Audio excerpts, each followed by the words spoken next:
Good evening, everybody. I'd like to call to order the meeting, the planning board meeting of the Township of Old Bridge. And it's good to see all of you, even if it's only on Zoom. But I'd like you to stand and salute the flag. Pledge allegiance to the flag of the United States of America and to the republic for which it stands, one nation, under God, indivisible, with justice for all.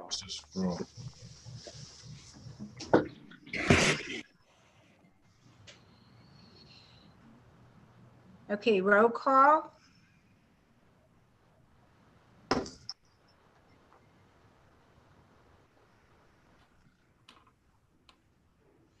Dawn? I'm here. Sorry. Can you hear me? We have roll call, please.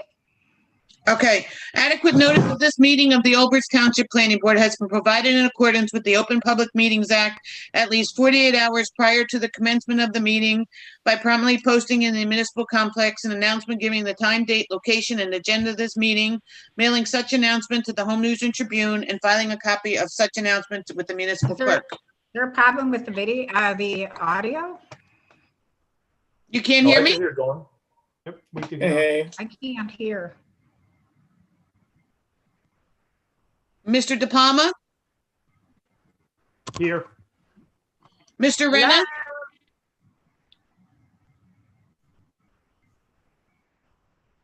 Mr. Renna? I don't see him.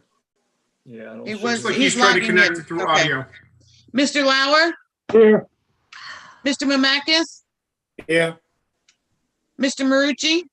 Here. Mr. Schmitz? Here. I cannot Mr. hear. Lenning? Here.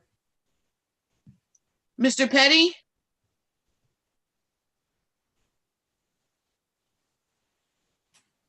I see him.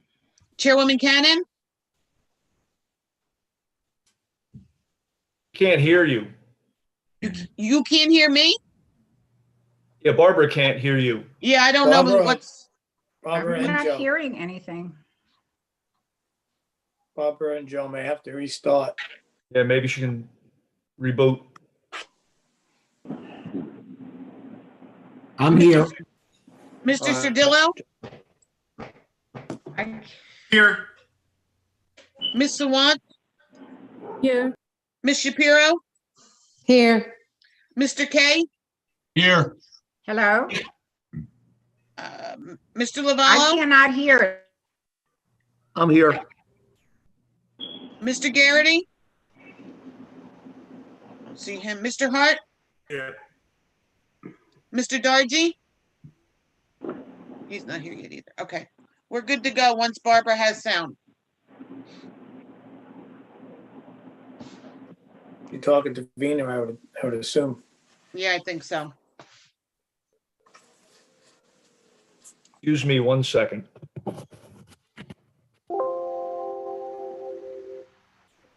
Chairman Cannon will be logging in You have to shortly. call in. You have to get in. You're not on the call. You're not in the Zoom.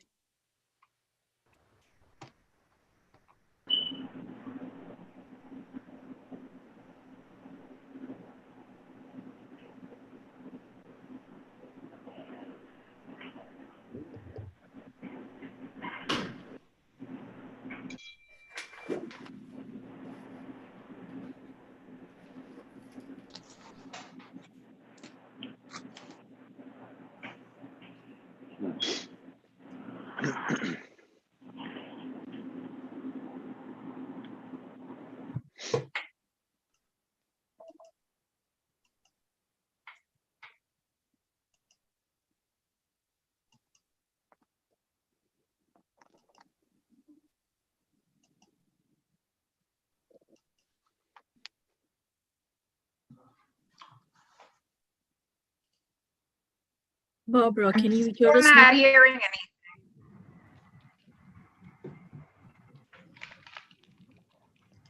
Barbara, do you hear us? I can't hear.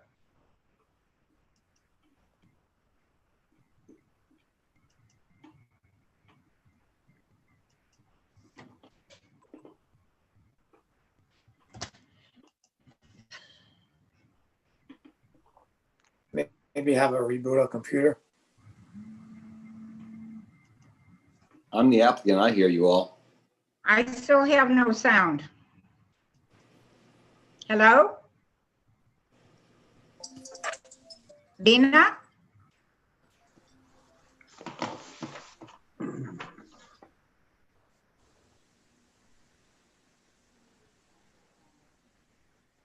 Hello?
Board members, please bear with us for 2 minutes. I have sent a fresh invite to Chairman Cannon, so she should be able to log in shortly.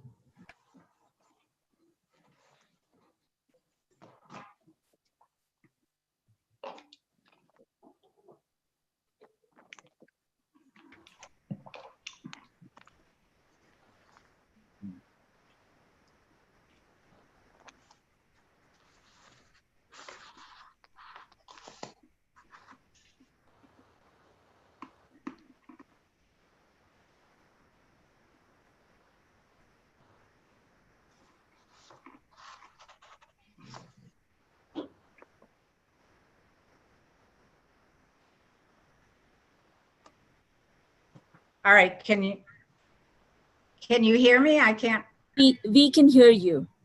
okay, but I don't hear any, I'm not getting anything back. Can you hear us now? Do we need to open the meeting again, or was that done? Hello? Barbara, we hear you.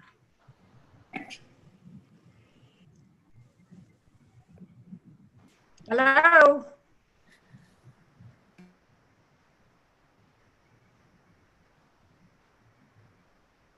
Vina, maybe have a reboot our computer completely.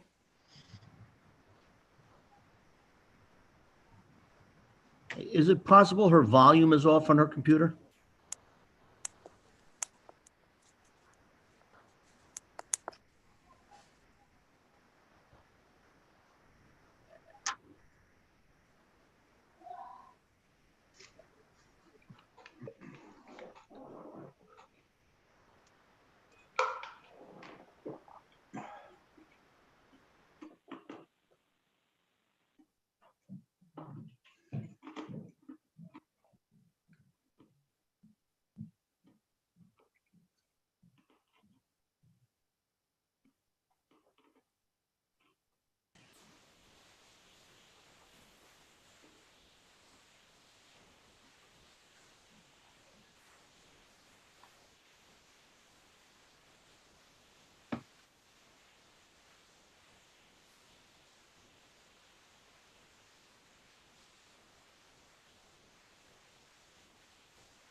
Chairman Cannon will be rebooting her computer and trying one last time.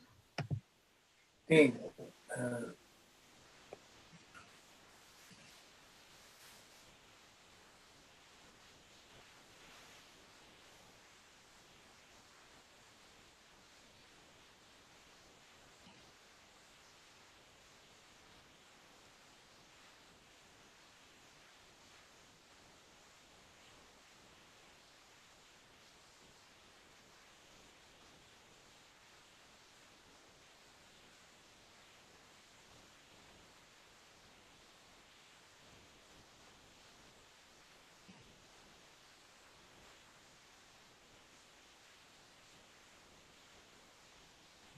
Hey, Vina and Dawn,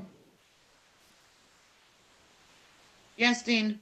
if Barbara can't get up and running with her technology, I can always take Then you're over. gonna take over. Yes, I was just actually gonna call you. Okay, very good. All right. Just let me know. Okay. Dean Barbara has indicated that if she can join in, then you can proceed with the meeting.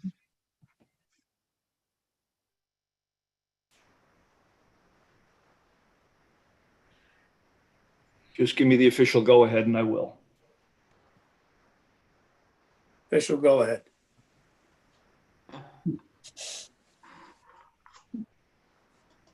Okay, so we're gonna go? Put it to a vote. The mayor's designee says go. Okay, let's do it. Provided I have, I see Barbara online, so let's ask her if she can hear us now. okay. Hopefully she can. Barbara, can you hear us?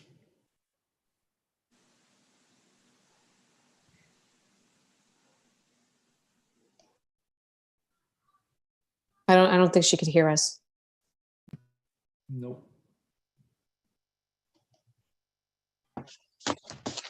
She checked the speaker icon in the lower right-hand corner of her screen.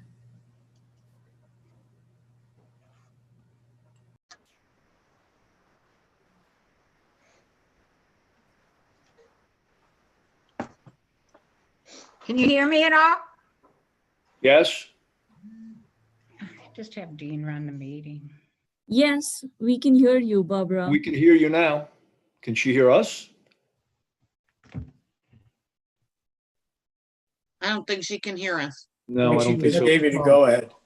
Yeah, go ahead, Dean. She said Go that you ahead, should Dean. run the meeting. I'm not getting anything. You have to have Dean run the meeting. Okay, There you go. okay, we'll do. All right, provided I have mean, the I correct couldn't- agenda, the most current agenda that came in the packet. We're going to start with the minutes from October 27th. Do I have a motion? I'll move it. Move it. Second? Second, Second from Mr. Mr. Petty? Mr. Petty. Mr. De Palma?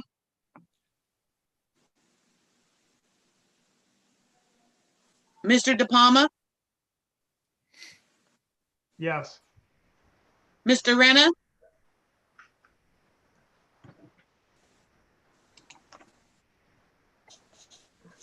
Mr. Lauer? Yes. Mr. Mamakis? Yes, Mr. Marucci? Yes. Mr. Schmitz? Yes. Mr. Lenning? Yes. Mr. Petty? Yes.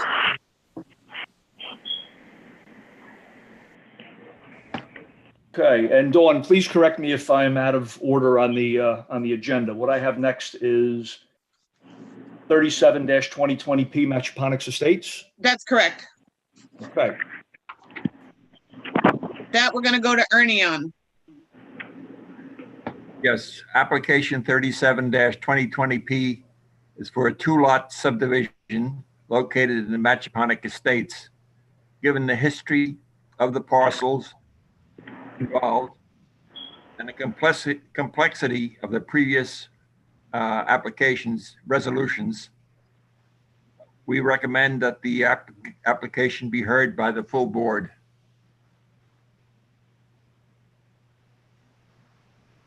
Okay, so basically we need to take a motion to move it to the full board and a vote Yes, so the full board can hear it. correct. okay, do I have a motion? I'll move it. Okay, moved by Mr. Schmitz, I'll second. and second by Mr. Lauer. Mr. De Palma, Mr. Renna, Yes. Mr. Lauer, Yes. Mr. Mamakis, Yes. Mr. Schmitz, Yes. Mr. Lenning, Yes. Mr. Petty, Yes. Chairman Marucci. Yes. Okay, then we move on to our first application, which is K. Hovnanian, 53-2020P.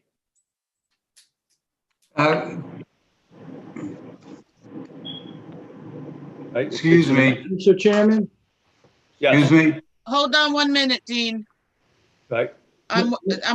Vina's not on. We're supposed to be, asking, I believe Mr. Petrino is on, gonna ask to carry Matchaponics Estates to the next meeting in January, if I'm not mistaken. Yeah, this is Frank Petrino for Matchaponics. I'm with the law firm of Eckert Siemens. I thought that Vina wanted to have some brief discussion of this application and then carry it. Is she on or not on?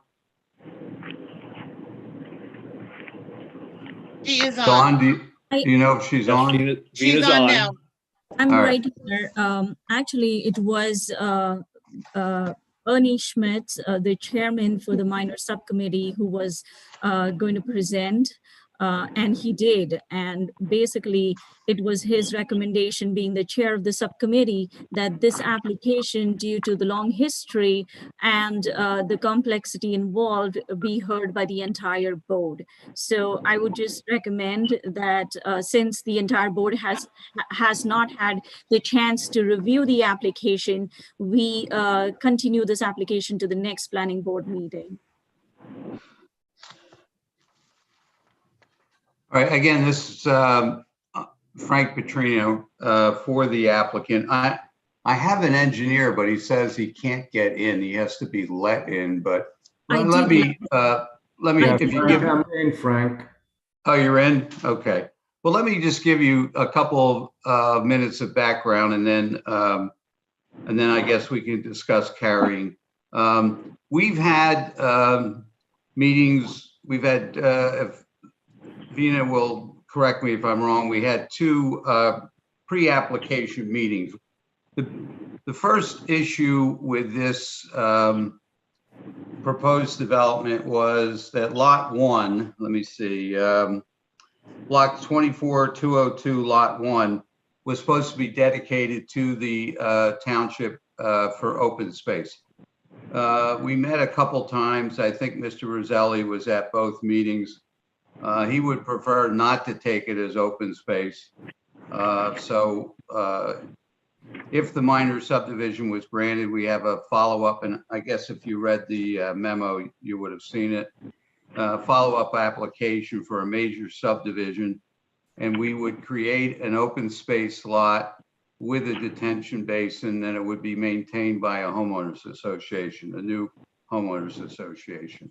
So that was one issue that's been kicking around with this and delaying getting to the board on this. And the second is that we have a pending application with DEP, which is based upon the minor subdivision. And there was some talk, very briefly, limited talk recently with Vina about combining, you know, why are you doing a minor and a major? Let's do it all at once. That would be a problem for us. We're in DEP. The documentation that they have is based upon the minor. With COVID and other things, we've just been waiting and waiting to get DEP to act on our. I think we're asking for an LOI, maybe some other relief. I don't know, transition area waiver, but maybe that comes with the major subdivision. But in any event, everything is now at DEP based upon the minor subdivision plan. We don't want to go back to square one. So we still want to do, we're still proposing to do a minor, and then if granted, come in with a major for the overall project. The overall project is, at least in my opinion, not overly complex. We're going to create six lots. The open space lot, HOA will handle that. We're creating one other lot with the minor subdivision, lot 14. It was a crazy configuration. If you looked at page 2 of Vina's report, you'll see that lot 14 is below lot 29, a little portion of it below lot 30 goes over to a portion on Paladino, on a portion of a road, Palomino Drive. So the minor subdivision was to reconfigure lot 14 and also deed restrict it so it couldn't be subdivided further. Then create the large, I guess it's about a 5.5, 6 acre lot. And that would be the subject of the major subdivision. So that just gives you a little background. We would prefer not to combine the minor with the major. That would again hold us up at DEP, and we don't want to give them more reasons to delay acting on our application. So if the chairman wants to carry this, I don't know when you're meeting. I guess you have no other meetings in December. I don't know how many meetings the board has, if you have more than one meeting a month. But if you do, we'd ask to be carried to the first meeting in January. And I don't know if the folks on the subcommittee are on this call as well. If they want to have a meeting ahead of time to talk about this application, we'd be happy to join them. Dawn, when's the next available calendar? The next meeting is January 5th. 5th? January 5th, yes. 1-5, okay. Is that good for you, Mr. Petrino? Let me just check with Mr. Sharif. Sharif, are you available on the 5th? Yes, Frank. Okay. Yeah, we're available, and if you can accommodate us then, that would be wonderful. And if the subcommittee only meet on hearing dates of the planning board, doesn't meet any other times? That's correct. All right, and I guess the subcommittee wants this to go to the full board. They don't want to have a preliminary discussion. So that's correct. I'll work with Vina. Maybe we can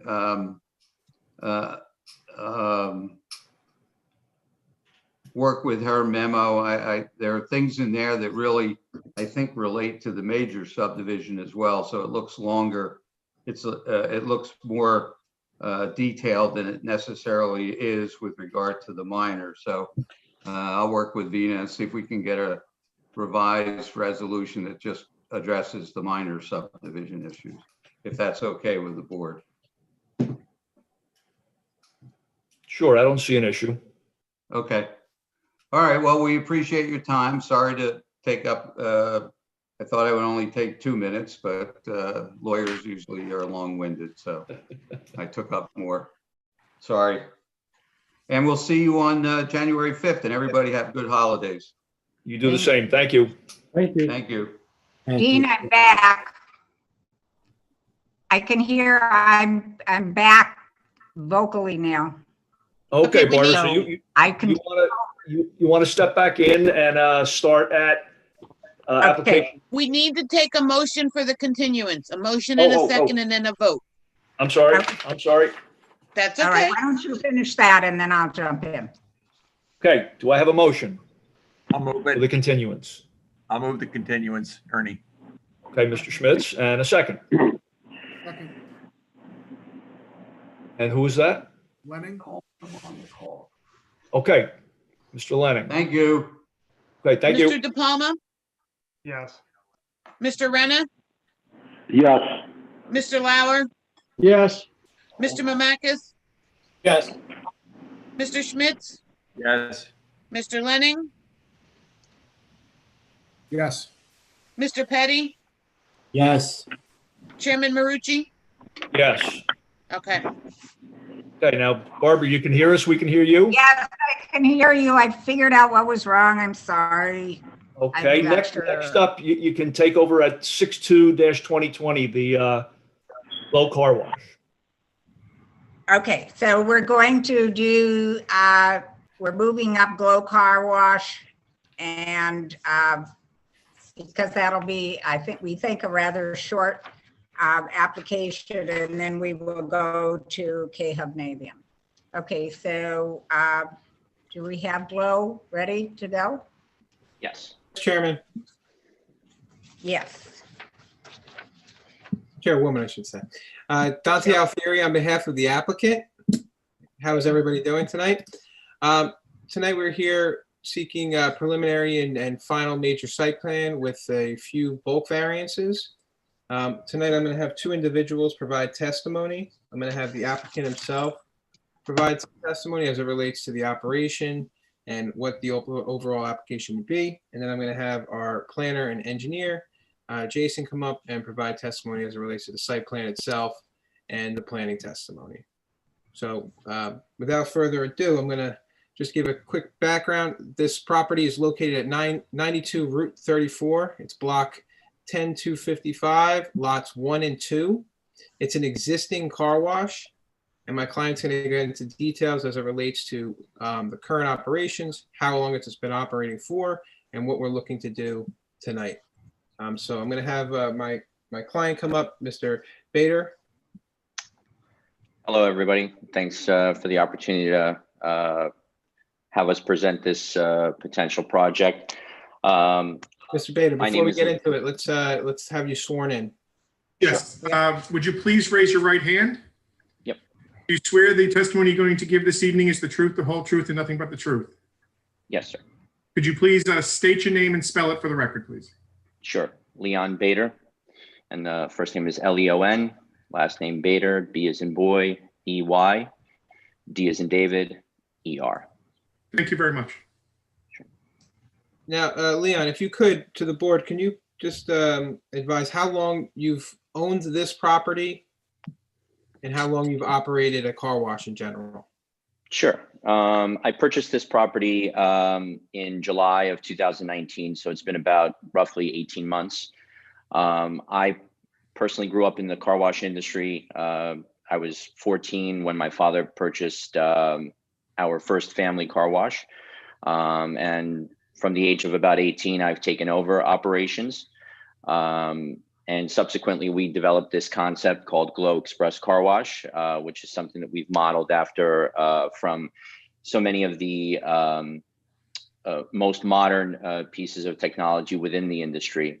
And in 2015, we actually opened up our very first location, which is located in Edison, which is partially pictured in some of the applications.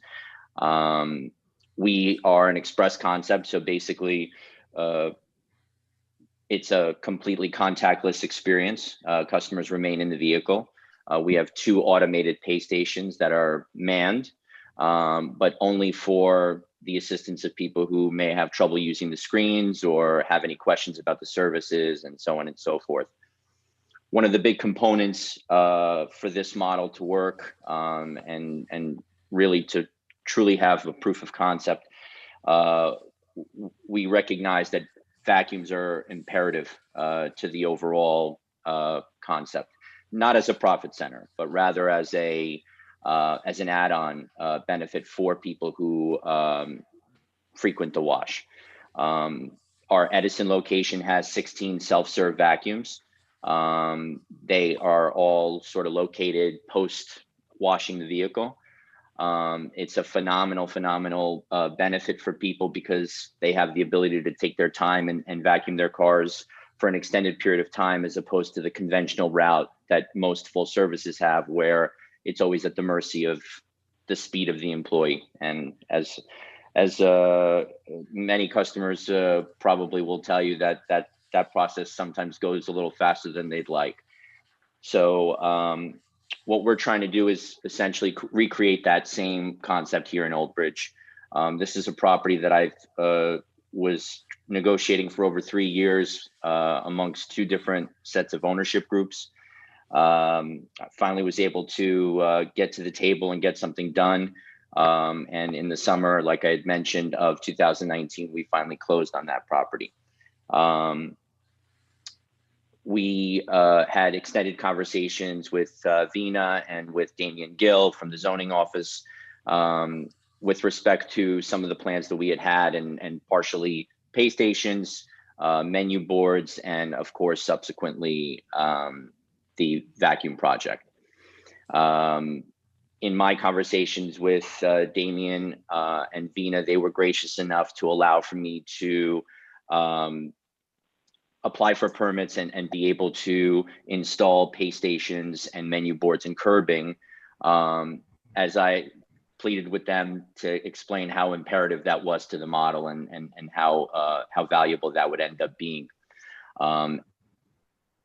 Also with the condition of separating the canopy portion of that and the vacuum portion for this particular meeting and for this particular variance application. And so we put it all together and we made do of what was a full service facility. We changed it over to an express. And the last missing component is obviously the vacuums, and that's what we're here for. Now, Leon, you purchased it, you said, in 2019. How long was this site operating? Do you estimate prior to your acquisition? Right around 1998 or 1999 was when it was originally built. So it subsequently. A little over 20 years almost. That's correct. Yeah. Okay. Yeah. And subsequently went through a couple of ownership changes within that time. And during that time, it's always operated as a car wash. That's correct. Yes. Okay. Now, as it relates to your operation and what we're looking to propose today, let's talk about the operation itself. What's the hours of operation? Sure. So Monday through Saturday, we're operating 8 a.m. to 6 p.m. And on Sundays, we're operating 8 a.m. to 4 p.m. And all of those hours are weather permitting. Okay. And then as it relates to employees, how many employees do you have on your staff and how many are working at a time? Each location of ours typically has anywhere between 4 and 6 employees as a whole. Specifically, day in and day out, there's no more than 2 employees typically at the site. Okay. And then these employees, where do they park? Currently, they're parking in the rear lot. That's parallel to Old Mill Road. Okay. And they just use any parking space that's available? That's correct. All right. Now let's get into signage. Do you have existing signage on the site? Yes. And what type of signage you're proposing with what we're looking at today? Outside of the signage that would go on top of the canopy, that's it. The menu boards were approved as a part of the original application, and they're currently in use. So really, as far as signs are concerned, it's only what goes on top of the canopies themselves. Okay. And then how about noise? Is there, during your hours of operation, are you anticipating excessive noise with the proposed vacuums? No, actually, there will be no additional noise. The loudest part of our operations, obviously, are the air dryers that are located at the very tail end of the exit end of the tunnel. The vacuums that we're proposing to install is a central vacuum system. And those are actually the latest technology within vacuuming. And one of those purposes is a result of the reduction in noise that it actually creates in comparison to individual vacuums that you would see at many gas stations that are coin operated and so on and so forth. So this is a significantly reduced noise level. So there should be no disturbance whatsoever as it relates to noise.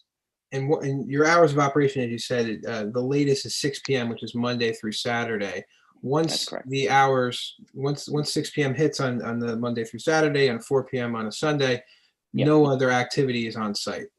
That's correct. Everything gets shut off. So, of course, post 6 p.m., post 4 p.m., and up until the opening hours, those vacuums are all shut off, both front and back, and as well as under circumstances where weather plays a role. So if it's raining or there's snow or any kind of inclement weather, we always shut those off. So there's never going to be any activity on the site as it relates to the vacuums when the actual car wash is not operational.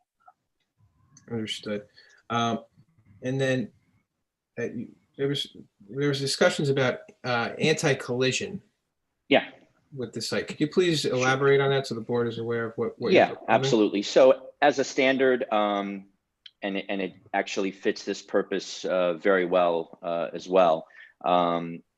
We have a device that's called an anti-collision sensor, which essentially is something that's located. It's a photo eye sensor that's located at the exit end of the car wash tunnel. And what that's there for is, in the instance that there's a car that gets stalled out or doesn't start and it needs to proceed to exit out of the building, of course, there are cars behind it that are traveling down as the conveyor pushes them along.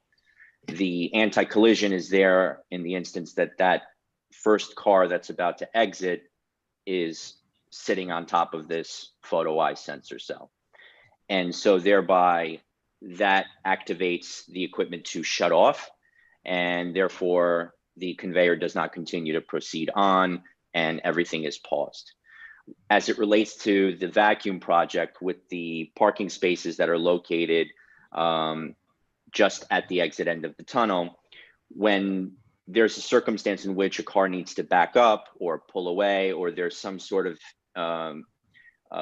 there's no clear point of travel, there is protocols in place through this anti-collision that allows for everything to stop until that traffic gets cleared out and can continue on.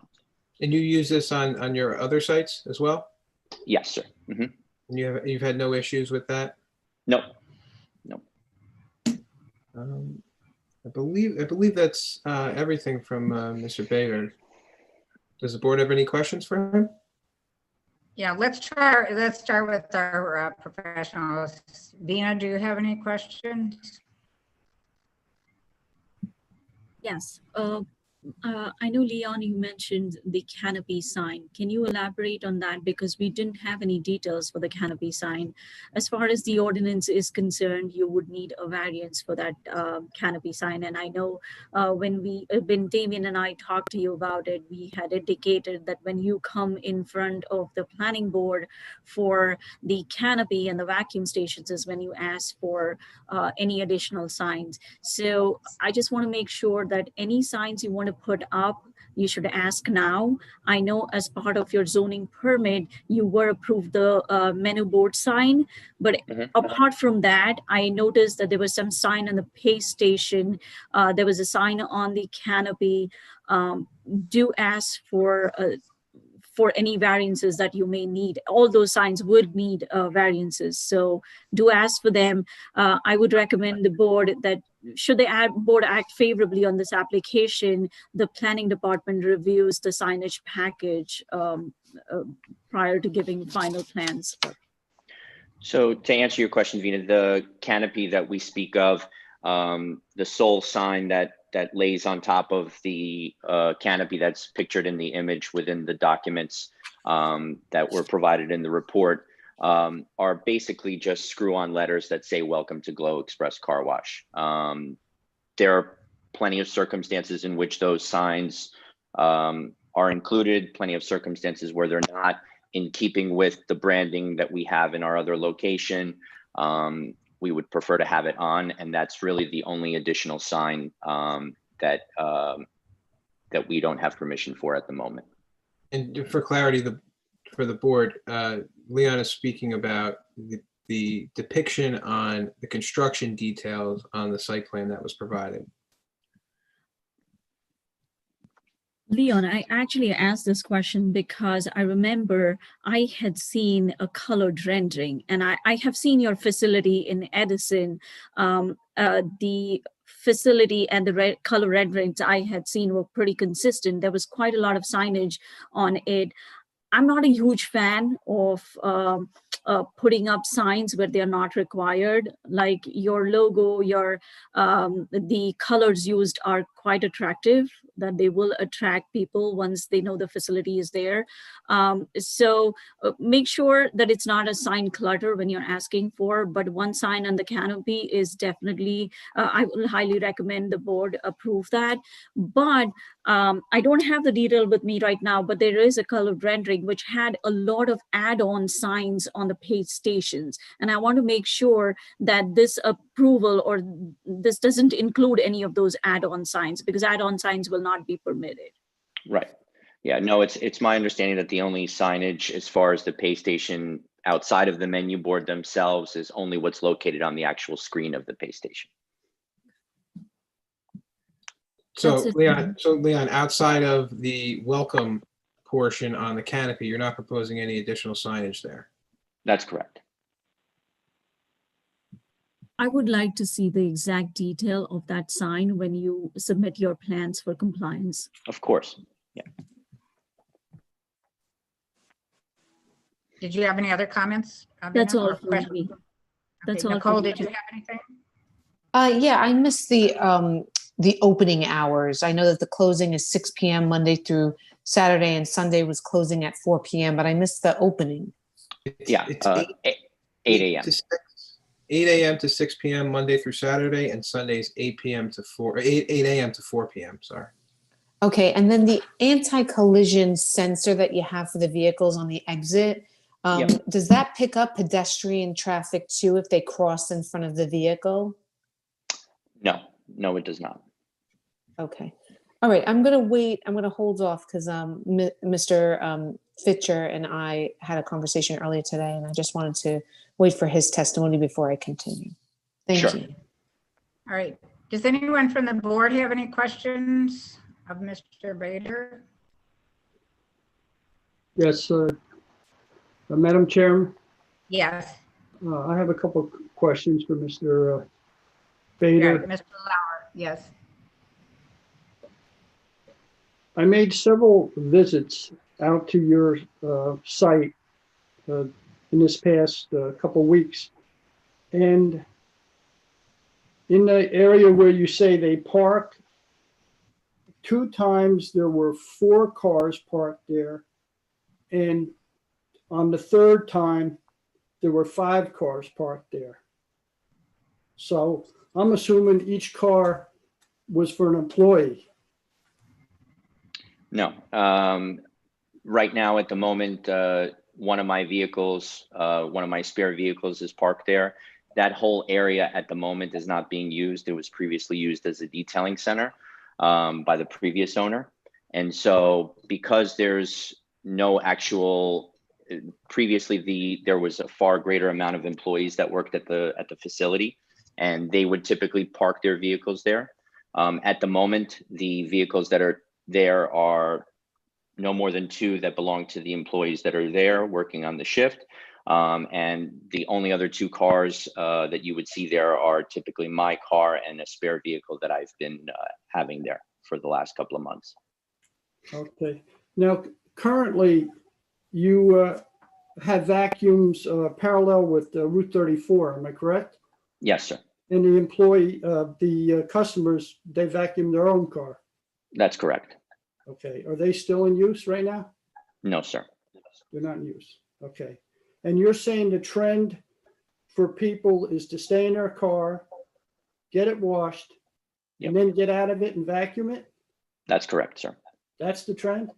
Okay. Yes, sir. Another question I have, and this, I don't know who's testifying next. Do you have somebody testify about the landscaping or? Yes, we have our engineer and planner. Okay, I'll hold off on that question. But Okay, thank you. I'll hold off. Thank you, sir. Anyone else have any questions? Okay, thank you. Thank you, Leon. Have your- Thank you. I'm You're going to have next. Jason Fitcher come up and provide testimony. He's going to wear 2 hats tonight as a engineer and a planner. So if we'd like to have him sworn in. Yes. Can you hear me? Mr. Fisher, would you please raise your right hand? Do you swear the testimony this evening that you will be giving is the truth, the whole truth, and nothing but the truth? I do. Could you state your name and spell it for the record? Sure. Jason Fitcher, last name is Fichter. Thank you. Jason, if you could please provide your qualifications to the board.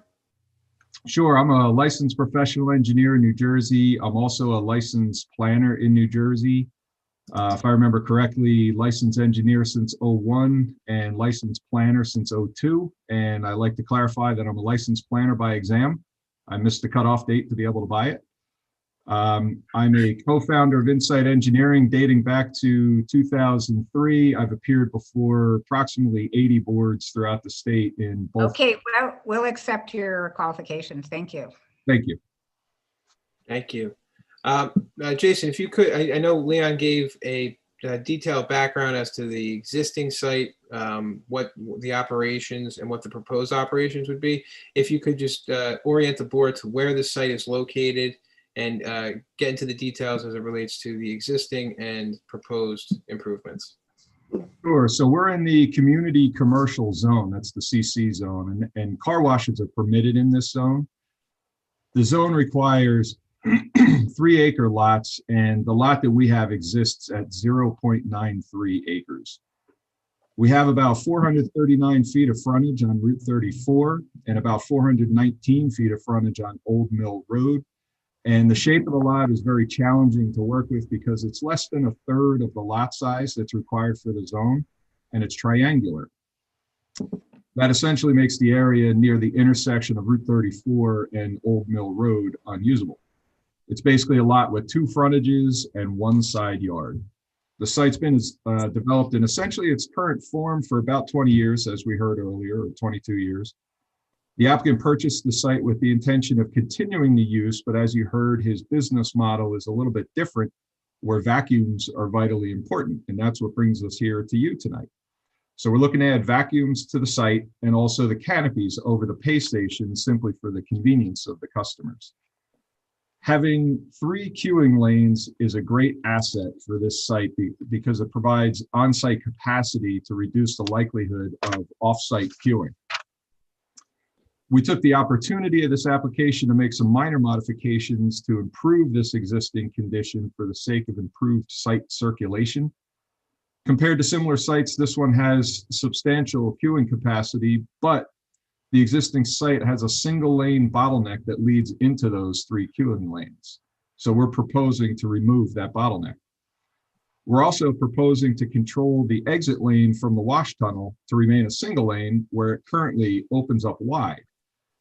And a portion of it, the existing area there, runs into a curb that's just sticking up within the paved area. So by reconfiguring this area, it helped us offset the impervious surfaces with additional pervious area. Otherwise, circulation is going to remain the same with one-way counterclockwise circulation through the car wash. Your ordinance requires a 5-foot curb radius where curbs are adjacent to traffic flow, and we're proposing 3 curb returns as part of this application. One of them is at 3 foot, one is at 4 foot, and one's at 5 foot. So we require a waiver for the 3 and 4 foot radii. They're a product of the existing site conditions, but each one is appropriate and provides for safe circulation of vehicles. The project is not considered a major development for stormwater management regulation. As a matter of fact, we're well below that threshold, and the impervious coverage of the site remains virtually the same. The improvements only add about 163 square feet of impervious. That's 0.4% of the lot area. So there's going to be no change to runoff from the site. Your ordinance requires 8 parking spaces per car wash lane or tunnel, as you heard Leon calling it before. So we require 8 parking spaces since we only have the 1 tunnel. We're proposing 11 parking spaces only because the applicant's business model relies so heavily on vacuums. That's the whole point of the application. Each of those 11 spaces we're proposing will have a vacuum. As far as employee parking, this is something that we discussed with the applicant early on. The car wash is automated, so staffing requirements are very low. There's going to be 1 to 2 staff on site while the car wash is open. You heard Leon testify to that. And Leon was explaining to me as we put this project together that in his experience with up to 2 employees on the site, he would see anywhere from 0 to 2 cars parked on the site. So the idea is that if an employee needs a parking space, they would use one of the 11 spaces, and then the vacuum from that space just simply wouldn't be available to customers. And on the other hand, if an employee does not require a parking space, that makes 1 more vacuum available for the customers, who largely expect a vacuum when they visit the site.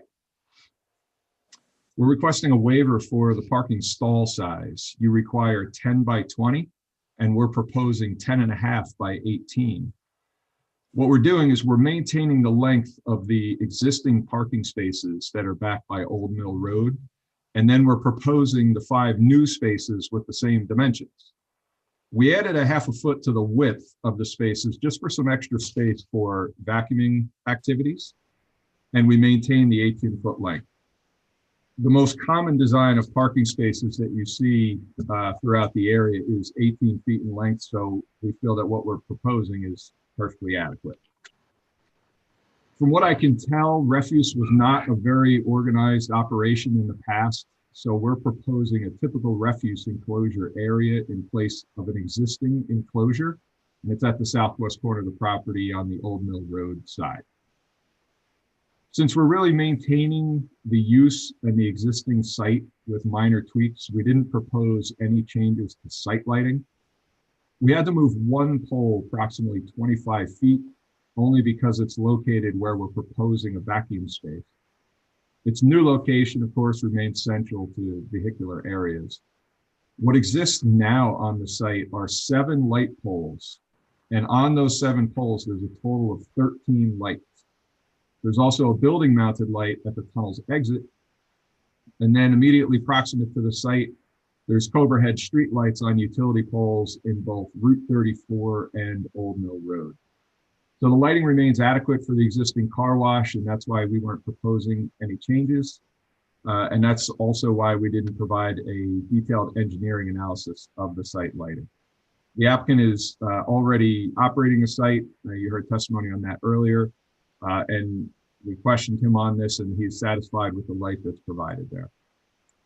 The east side of the building is the most visible portion of the site from Route 34 and Old Mill Road, and it currently has a large expanse of paving. So we're reconfiguring the pavement to provide the 5 vacuum spots in that area, and it gave us an opportunity to provide some more landscaping. So we created a landscape plan that allows for continued visibility of the building, which is important, of course, for brand awareness and to attract customers, but it also buffers the 5 vacuum spots and creates a much softer streetscape. And then we're also proposing a solid evergreen screen for the reconfigured refuse area. Your variance requires sidewalks along the Old Mill Road frontage, and we're requesting a waiver from that requirement because there aren't any sidewalks in the neighborhood today. And it doesn't seem to me that sidewalks would serve any purpose there, so we would respectfully request that waiver. In terms of variances, there are 5 that were called out in the review letter and based on our review. And I believe that these would all fall under the criteria of a C1 hardship.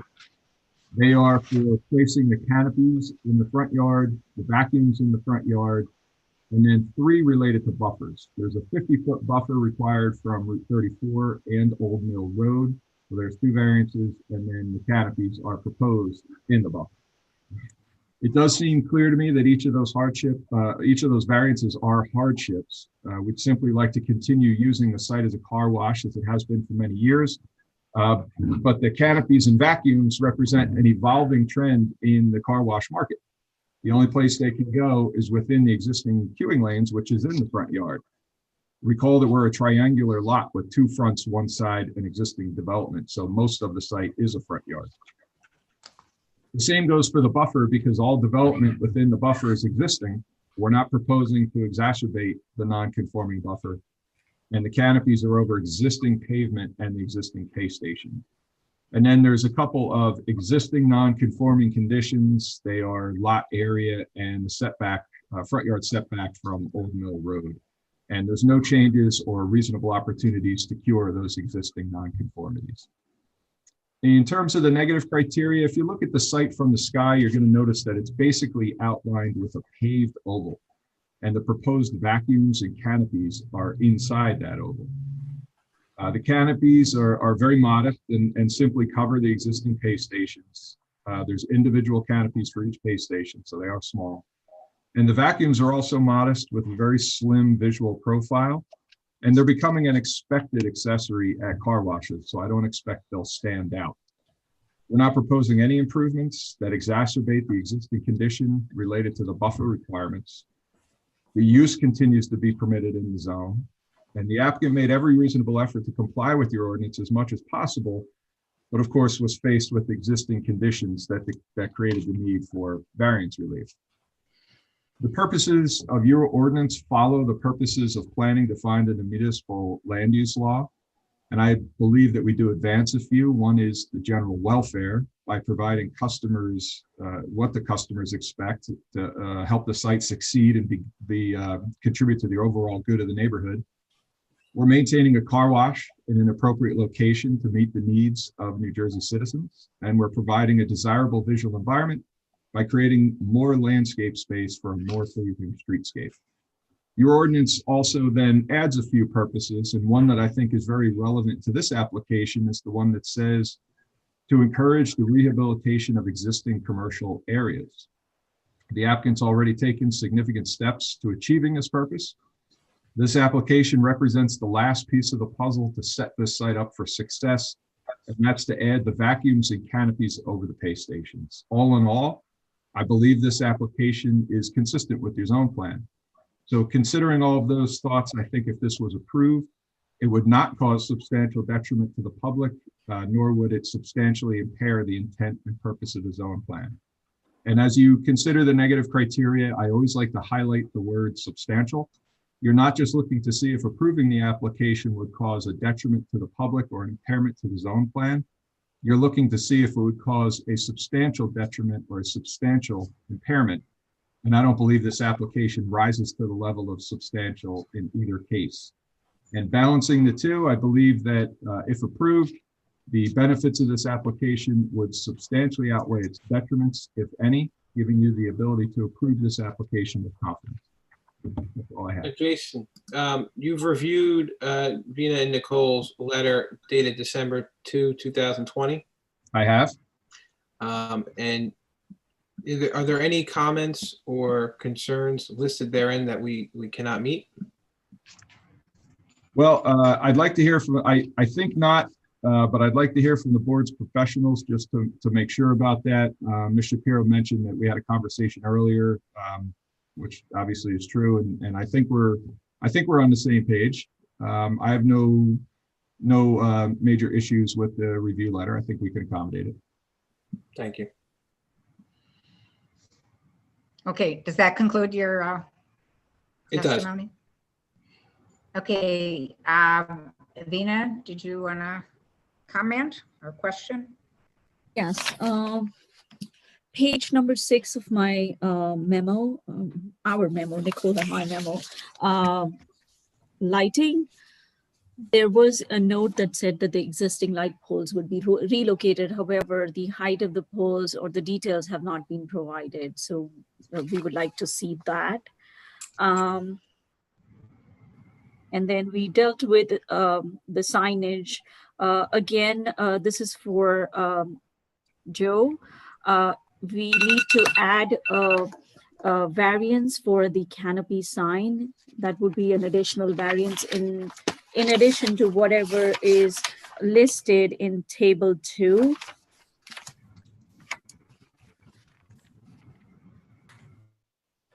I think that's pretty much it on my side. I think all the questions I raised were adequately answered. Nicole. Yes, Okay. Madam Chairwoman, Joe Sardillo, just to follow up on Vina's point, if Mr. Fichter could please just maybe provide some testimony in support of the variance for the canopy sign, because he did a wonderful job with the variances that were identified, but I don't think he addressed the signage. Yeah, I'm happy to do that. I did take a look at that. I was giving it some thought. I would classify that as more of a technical variance, not arguing the fact that it's a variance, but it's a technical variance. This is more of a internal wayfinding guidance type sign. It's not something that's intended to grab the attention of passersby and drivers and whatnot. Be that as it may, it's shown on page 6 of your review letter, as you mentioned. That is the prototype for the Glow Car Wash, and you can see the letters right on top of the canopy. That's what they're requesting. So I think it's a harmless add to the canopy and maintains that brand consistency and brand awareness. I don't see it doing any harm to the public or damaging your zone plan. These are very modest and really aimed at internal operations to the site. Thank you. Mr. Okay. Fisher, Chairwoman Cannon, I just have one last thing. Mr. Fisher, how many wall signs does the existing facility have? Do you know? Since there was no changes to that, I didn't analyze those, so I don't have that information. Mr. Bader may be able to answer if you like. Yeah, there are a total of 3 wall signs, one in the front, one in the rear, and one on the side of the building that runs parallel to Route 34. And were those signs approved when you got the zoning permit? Yes, we applied for signage as well. Yep.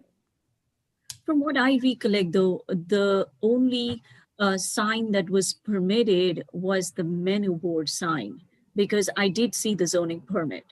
So was we did a separate application for the signage. Okay.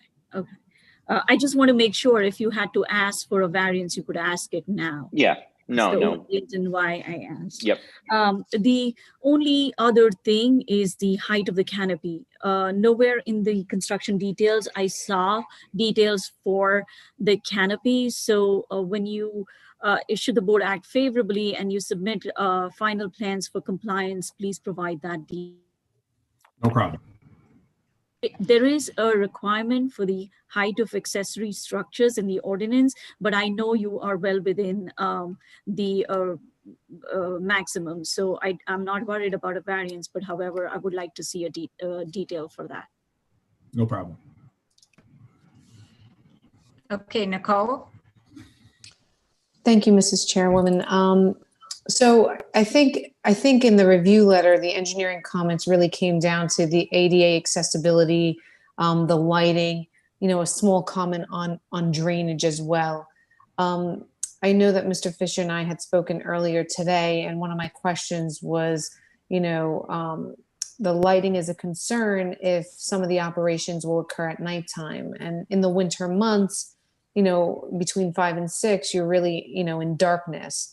So I had suggested that a plan with foot candle readings be submitted to us so that at least if people are in that vacuuming area, they will then be in a well-lit area and to follow our ordinance for the criteria for that lighting.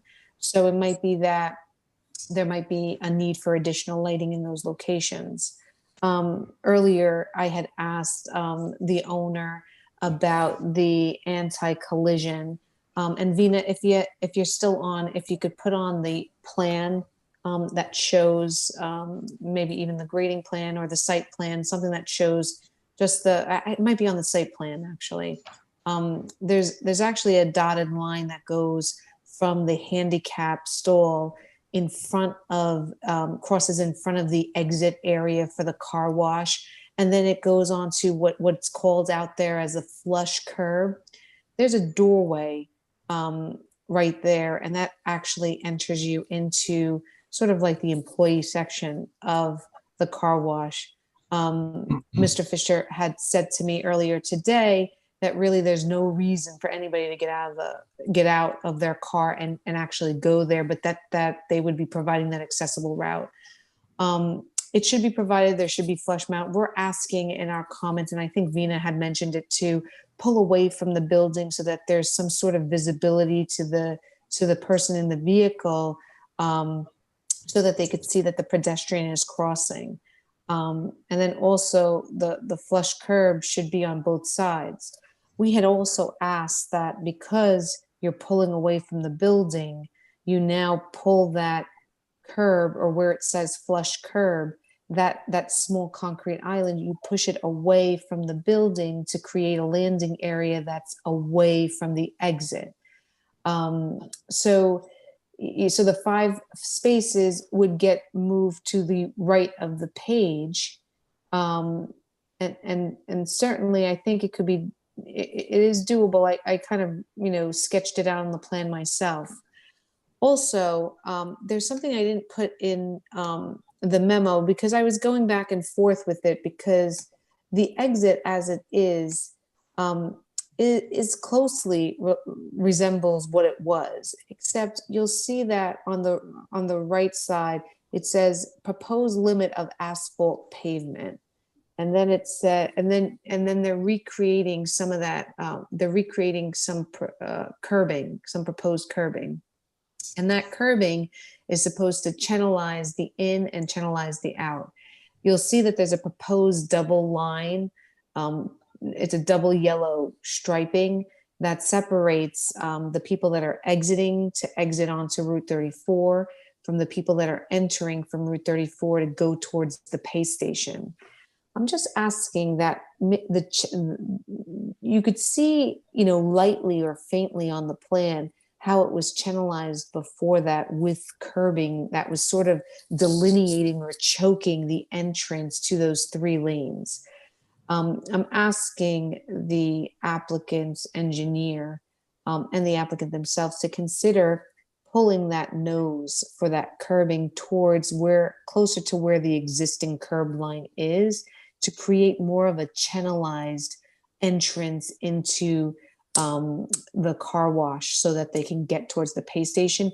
I just don't want people exiting to make a wide exit. I mean, striping is just that. It's easily crossed over. So I really want to try and segregate or channelize the people entering from Route 34 into the pay station area instead of, creating this wider entrance. And that's how actually it operated before. It was more channelized than it is opened. And certainly if you're then pushing back away from the building facade, you can certainly do that. Okay, so that was a pile of stuff. I'll try and remember them all. If I miss one, just give me a shout. Let's start with the ADA route. It's true, there is no purpose. You heard from Mr. Bader earlier that he's got that 1 to 2 employees on site at all times. And it's really just to help confuse customers or provide guidance. If something goes down, turn it back on, that kind of thing. There is no portion of this car wash that's retail, selling air fresheners and that type of thing. Everything is automated. If you're getting a car wash, you go to the pay station, never leave your car. If you go to the vacuum, everything operates at the vacuum. So there is no need to go there. However, because we're trained to do so, we provided a ADA route from the ADA space. And that ADA space that we added is more so for vacuuming. You can see that vacuums are provided for that ADA space as well. If for some unknown reason, somebody needed to get from that ADA space to the building, we're just showing that there is an ADA accessible route there. That's the only purpose that we're showing it. In terms of your ideas for moving it away, I did ask this question of the applicant a number of times from a number of angles. And the anti-collision is really the answer here. If a car is exiting the tunnel and somebody is crossing, that car simply stops. And then the entire conveyor stops and everything is okay and the person can cross. If you But would like Mr. hold Fisher, on. I'm sorry. I heard the owner say that it would not pick up a pedestrian crossing there. No, the anti-collision will not pick up a pedestrian. The car will. So if you're in your car exiting the tunnel and you see a person crossing, you will stop. And then you will trip the anti-collision and stop the conveyor belt, et cetera. So I don't see a conflict there. However, maybe if it'll help ease your concern, what we could do is we could push that accessible route a little further out. However, getting back to your idea of moving the 5 parking spaces, I'll say to the right as we look at the plan, we have the rightmost parking space right up to the existing curb from the queuing lanes. So if we were to push it to the right, we would lose a space. And as you heard Mr. Bader speaking before, these vacuums are vital for the success of his business, and losing that one space is a big deal to him. So I was hoping that we could simply move that ADA accessible route a little further away. On the bottom side, well, let's talk this way. If you're coming from the ADA space, instead of making a left at the building corner, maybe extend another 5-8 feet or so up the curb line, then make the left and cross. And we can move that flush curb over a little bit closer to where that 3-foot curb radius is. And then we'll have some more separation from the tunnel exit. Still, either way, in its existing location or moving it over, we have the people in the vehicle that are able to stop their car and trip that anti-collision. So I was hoping that might be acceptable to you. Can you, I mean, the issue I'm having mainly is because if you're calling it an ADA route, it's not, it doesn't meet the guidelines. It's not a route. You know, if you don't have, you know, curb ramps on either side that meet, you know, the grading criteria and the accessories that go with it. No, Can you consider putting the handicap space at the exit of the, you know, so that the route is really just getting onto that sidewalk area should they have a question or need to get to that, you know, door. So the route itself is compliant. On the side of the exit tunnel closest to the ADA parking space, that is flush. If it needs to be tweaked, that's an easy fix, but that is flush. And then on the opposite side, we are proposing the flush curb there. And of course, we would add the detectable warning surface and all of that. We can make that path ADA compliant. That's a non-issue. In terms of the location of the parking space, 2 things to consider. Number one, if we put the ADA space up where those 5 spaces are, again, we would lose a space. But on the other hand, if somebody does need to use an ADA space, I think the better location for it is in the back, because that space is accessible for car wash customers and a visitor. Maybe a vendor stops by and has a talk with Leon at the site or something like that. The 5 spaces outside the tunnel, you would have to go through the tunnel to get to that space. So I think it does make more sense to have that space in the back. All right, well, my recommendation to the board stands. I mean, I would push that accessible route away from the face of the building so that it's more visible for anybody exiting there to see the pedestrians. I don't agree that the accessible route as identified is ADA compliant. There's no detectable warning surface. If the grading is there, the grading is not shown on the plans enough for me to make that determination. And I would suggest that you, again, close up that entrance so that it's more aligned with the existing conditions, and then the throat is closed up on that entrance. Okay, so let me just respond to those 2 things. I'm hearing you on the ADA thing, and I'm hoping that my suggestion of moving it away, leaving all the curbs where they are and the route where it is, but pushing the route out further from the tunnel, I'm hoping that would ease your concern and make the board happy. In terms of it being compliant, what you're asking for is detail. You're not saying that something's wrong with it, and we can provide that detail, and that it'll be a compliant route. I'm fully confident. It's a very flat site. In terms of the channelizing, that's one thing that we intentionally tried to get away from, and that was part of my testimony that I offered. we have these 3 queuing lanes, which is a great asset. Not every site has that. And what it does is it prevents or highly reduces the likelihood that queuing could extend back onto the roadway. And when we choke down the entrance, we're just creating the same issue. So what we wanted to do was take those 3 lanes and open it up to 3 lanes. So when you pull in, you know where to go. Most of the customers are repeat customers. For customers that arrive for the first time, you've got pay stations with a canopy over it with that nice little sign, "Welcome to Glow Car Wash." We could add more signage if you like, just wayfinding, like right turn only or something like that. But I think it is very clear to anybody that enters this site that where you need to go, if you pull in, is through those 3 queuing lanes to a pay station. I suppose if it pleases the board more, we will choke it back down to where it was. But again, I would suggest that that would be a step backwards.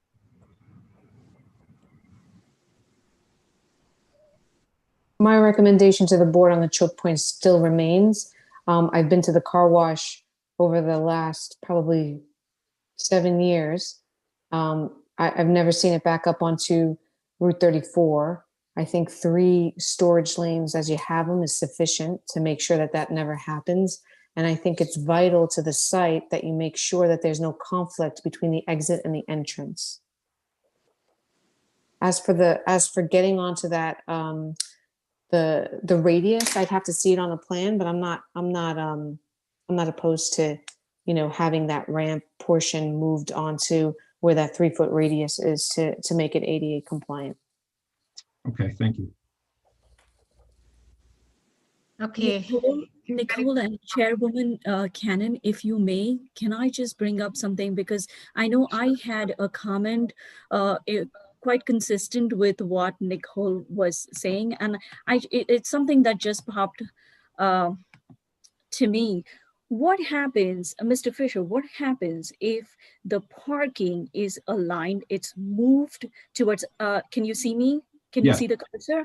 So if you move the parking this way and change the angle of it such that your 5 parking spaces are perpendicular to this, these aisles, I think what will happen is you will get some extra room here from the building, and that might solve the issue, because this, you can get a parking stall right here and then have 5 spaces in a row perpendicular to this lane. Have you thought about it? Then you would get 5 feet here from the building for where you have the flush curb. Mm-hmm. And your parking is away from the building. It's just at a different angle, and maybe that angle works better when somebody who's backing out from the parking stall merges into this lane.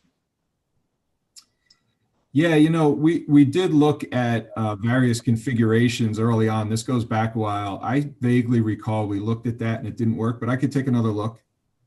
Sure. Anything else, Stephen? I'm getting a note, by the way, from okay. design engineer that worked with me on this project that he did discuss it with the vacuum supplier, and the vacuum supplier was suggesting against it. I think what happens is on the, let's say, the passenger side of the car, the vacuum becomes very far away from the door. I think that's the idea. So, but we can look into it. I think you should take a look at it, because I think it will address both Nicole and my concern. Just take a look at it. Yeah, and again, having those 5 spaces, like we were saying, they're worth their weight in gold. If angling it causes us to lose one, I'd ask the board to consider what we have. Another thing that comes to mind is maybe that first space that's closest to the tunnel exit, having it angled may cause a conflict. But again, I got to say for sure, I'll take a look and report back to you. In my memo, I had even suggested that this parking space that is closest to the building be reserved for employee, so that at least somebody backing in and out action is lesser during the time it is parked. Like, you just come in and you park and you leave when you're done, when the facility closes. So that could be one of the options. That could be one of the options. Yep. Sure. Anything else, Vina? Nope, thank you.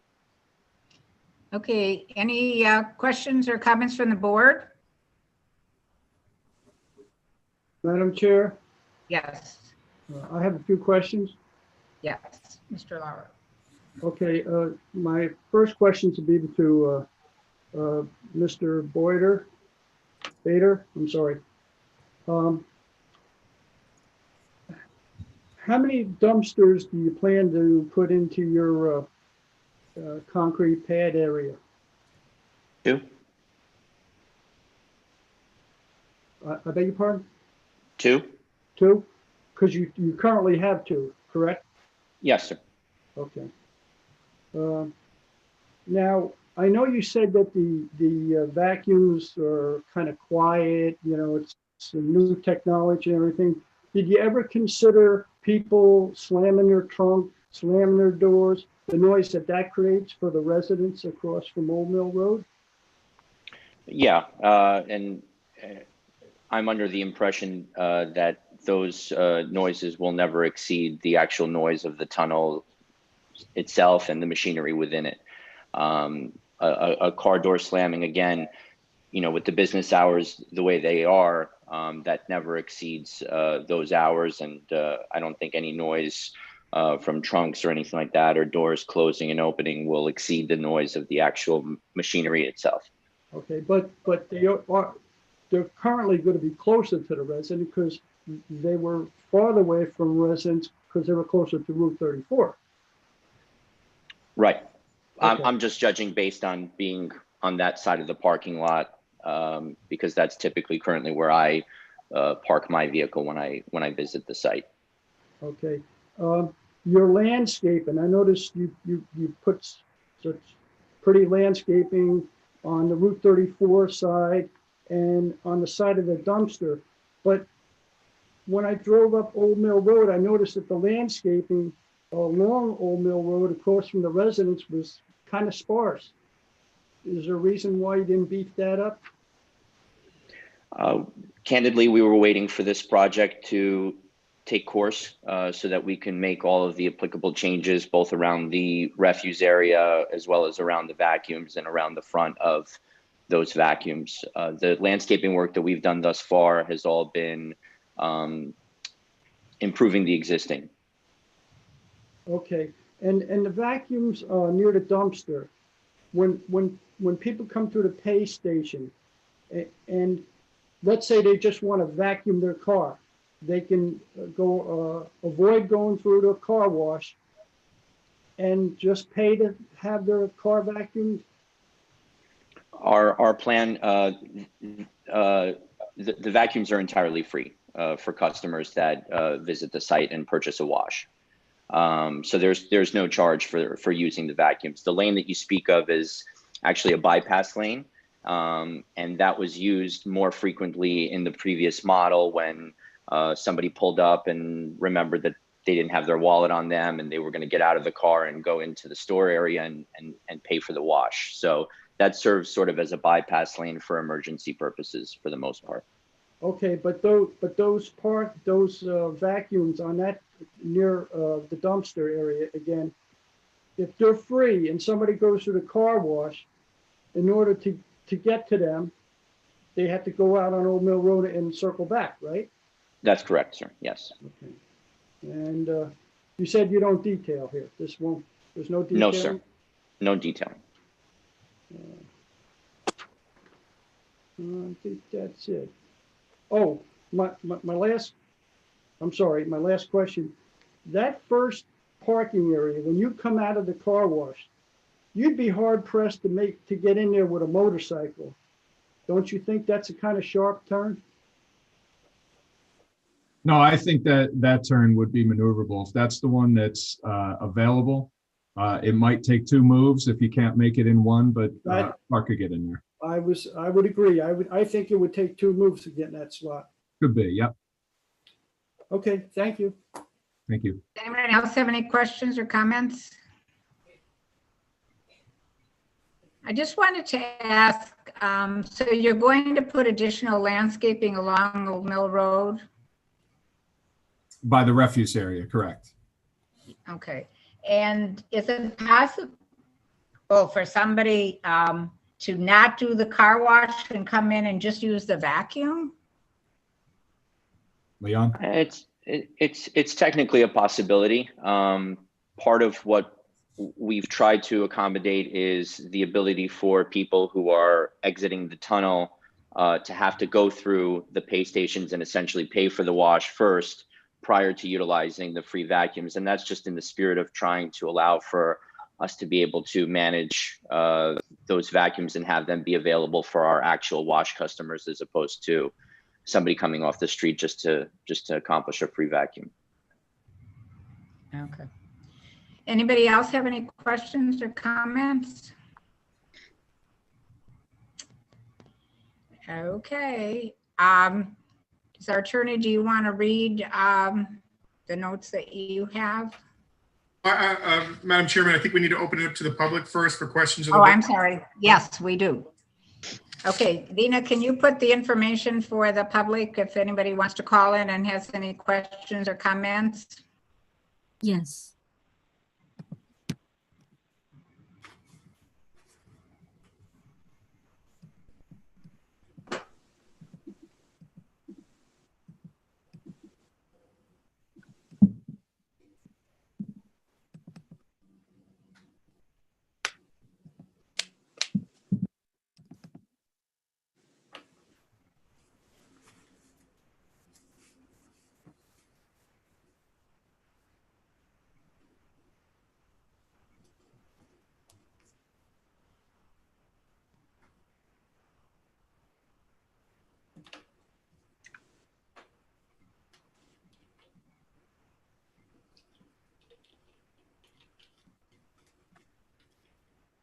I see no raised hands.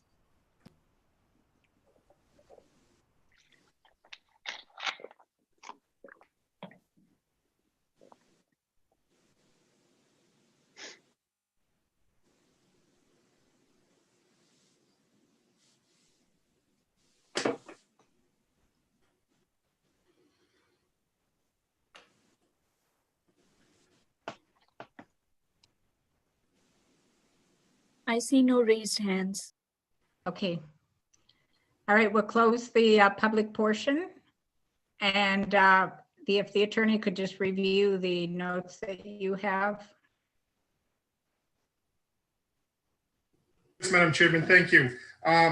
A vote for an approval for this application would be a grant of preliminary and major final site plan approval with C variance relief for the construction of the or installation of the proposed vacuum system, modification to the circulation and parking, and installation of the canopies.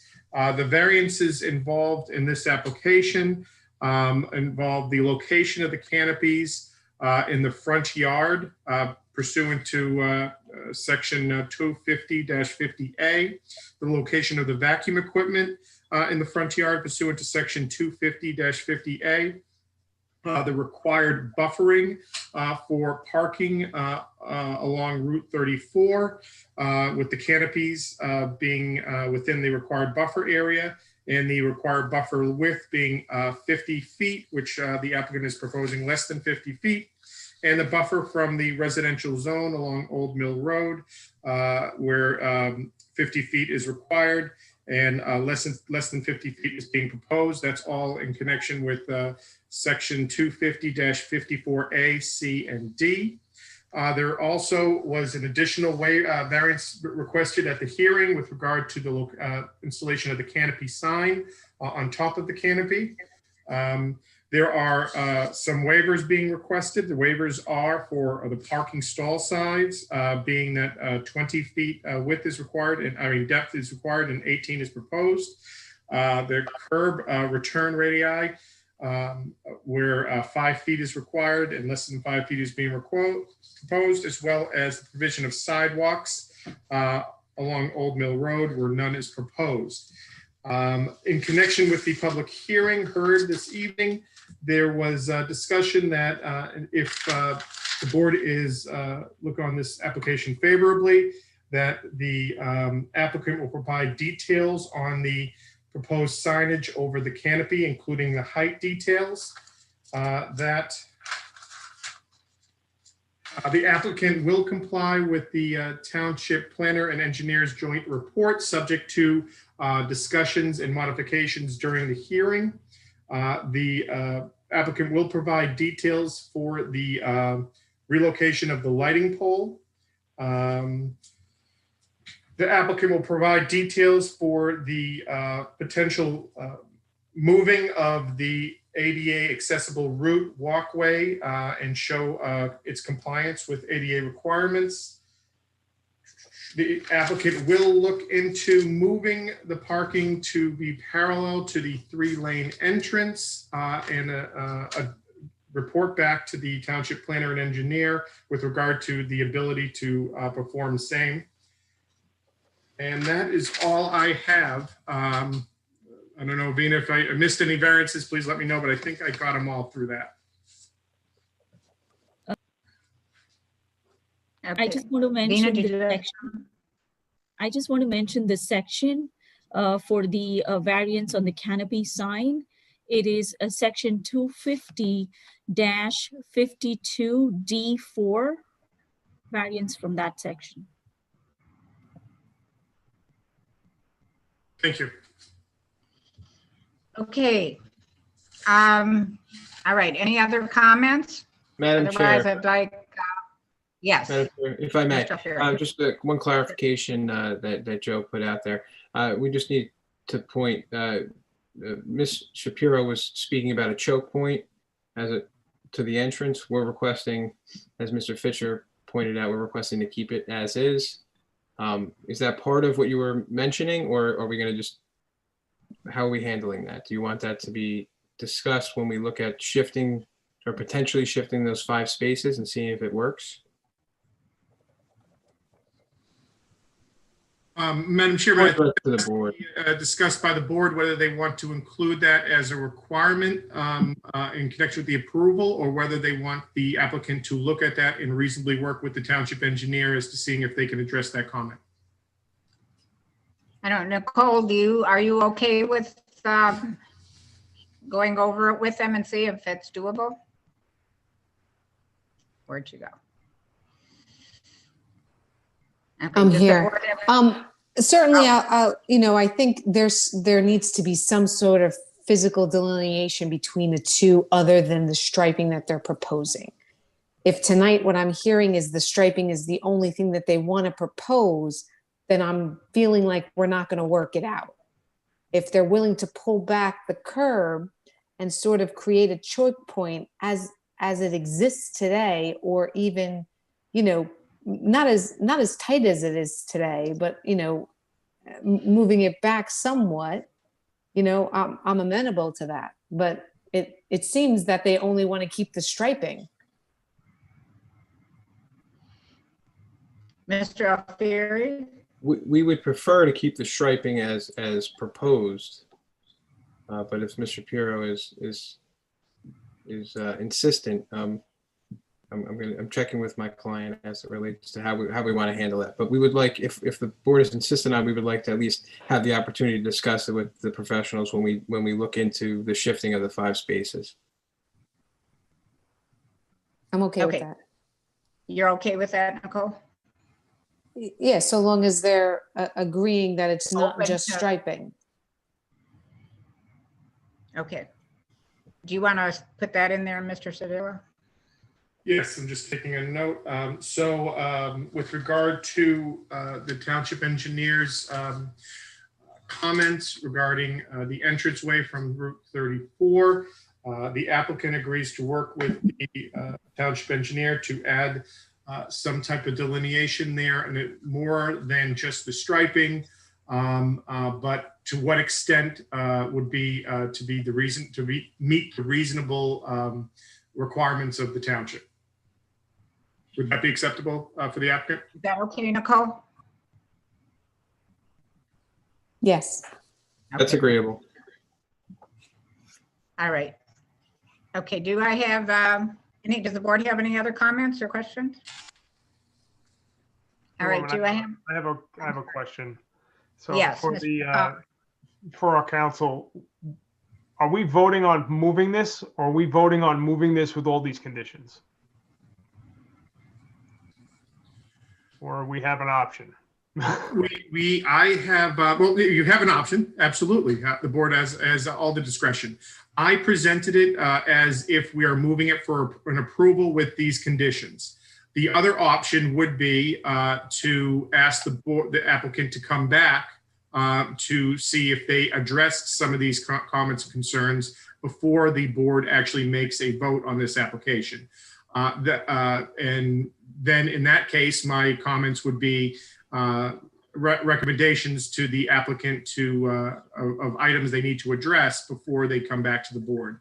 But it's either way, because of the way I attempted, or I tried my best to word them, that we could move it as an approval with these being as conditions, meaning that anything that's left open would be left to the reasonable satisfaction of the township professionals, planner and engineer. If they don't meet those requirements, then they'd have to come back before the board.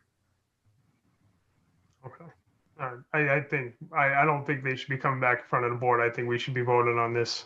You know, I think they've done their due diligence, done what they need, and then we'll leave it from there. So I agree with Eric. Okay. I agree. So do you want to move it, Mr. De Palma, or? yes, ma'am. And I'll second it. Okay. And seconded by Mr. Renner. Okay, roll call, please. Mr. De Palma, Yes. Mr. Renna, Yes. Mr. Lauer, No. Mr. Mamakis, Yes. Mr. Marucci, Yes. Mr. Schmitz, Yes. Mr. Lenning, Yes. Mr. Petty, Yes. Chairwoman Cannon. Yes. Okay, Motion carries. good luck. Thank you, Madam Chair, and everyone. Have a happy holiday. Thanks, Thank you, too. everybody. Yeah. Happy holidays. everybody. Thank you. Deborah, are you on for the next one? No, Or she? Angela Oh. is. Okay, so I want to ask you if you need a rest then. Okay, thank All you. right, Good night. good night. Okay, the next application is 53-2020 K Havnavian Old Bridge, amended preliminary and final site plan with C variances. Madam Chairman, board members, my name is Robert Curley. I'm the attorney for the applicant, K. Havnanian. I guess as a first matter, we did provide notice of this application and you can hear me, I hope. Yes. And an affidavit of publication. I would just would like to know if that's in order. I believe so, if it was put Okay. on the agenda. Very good.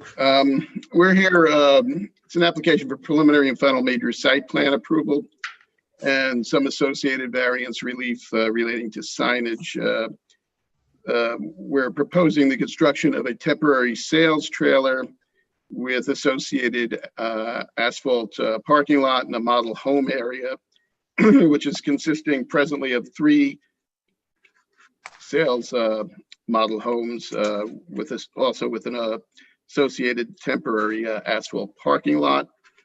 We're also seeking to reserve a future lot within the model home area for the construction of an additional model home if needed.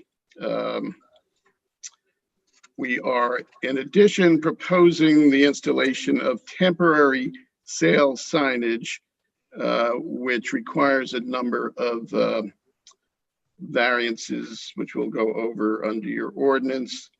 The property is designated as block 7126, lots 3, 4, 40, 41, 42, and 43, and block 7128, lots 21 and 22.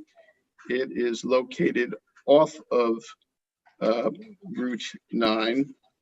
All of the lots in the application were previously granted preliminary and final subdivision and site plan approval as part of the residential component of Phase 1 of the Oaks Development Corporation's General Development Plan.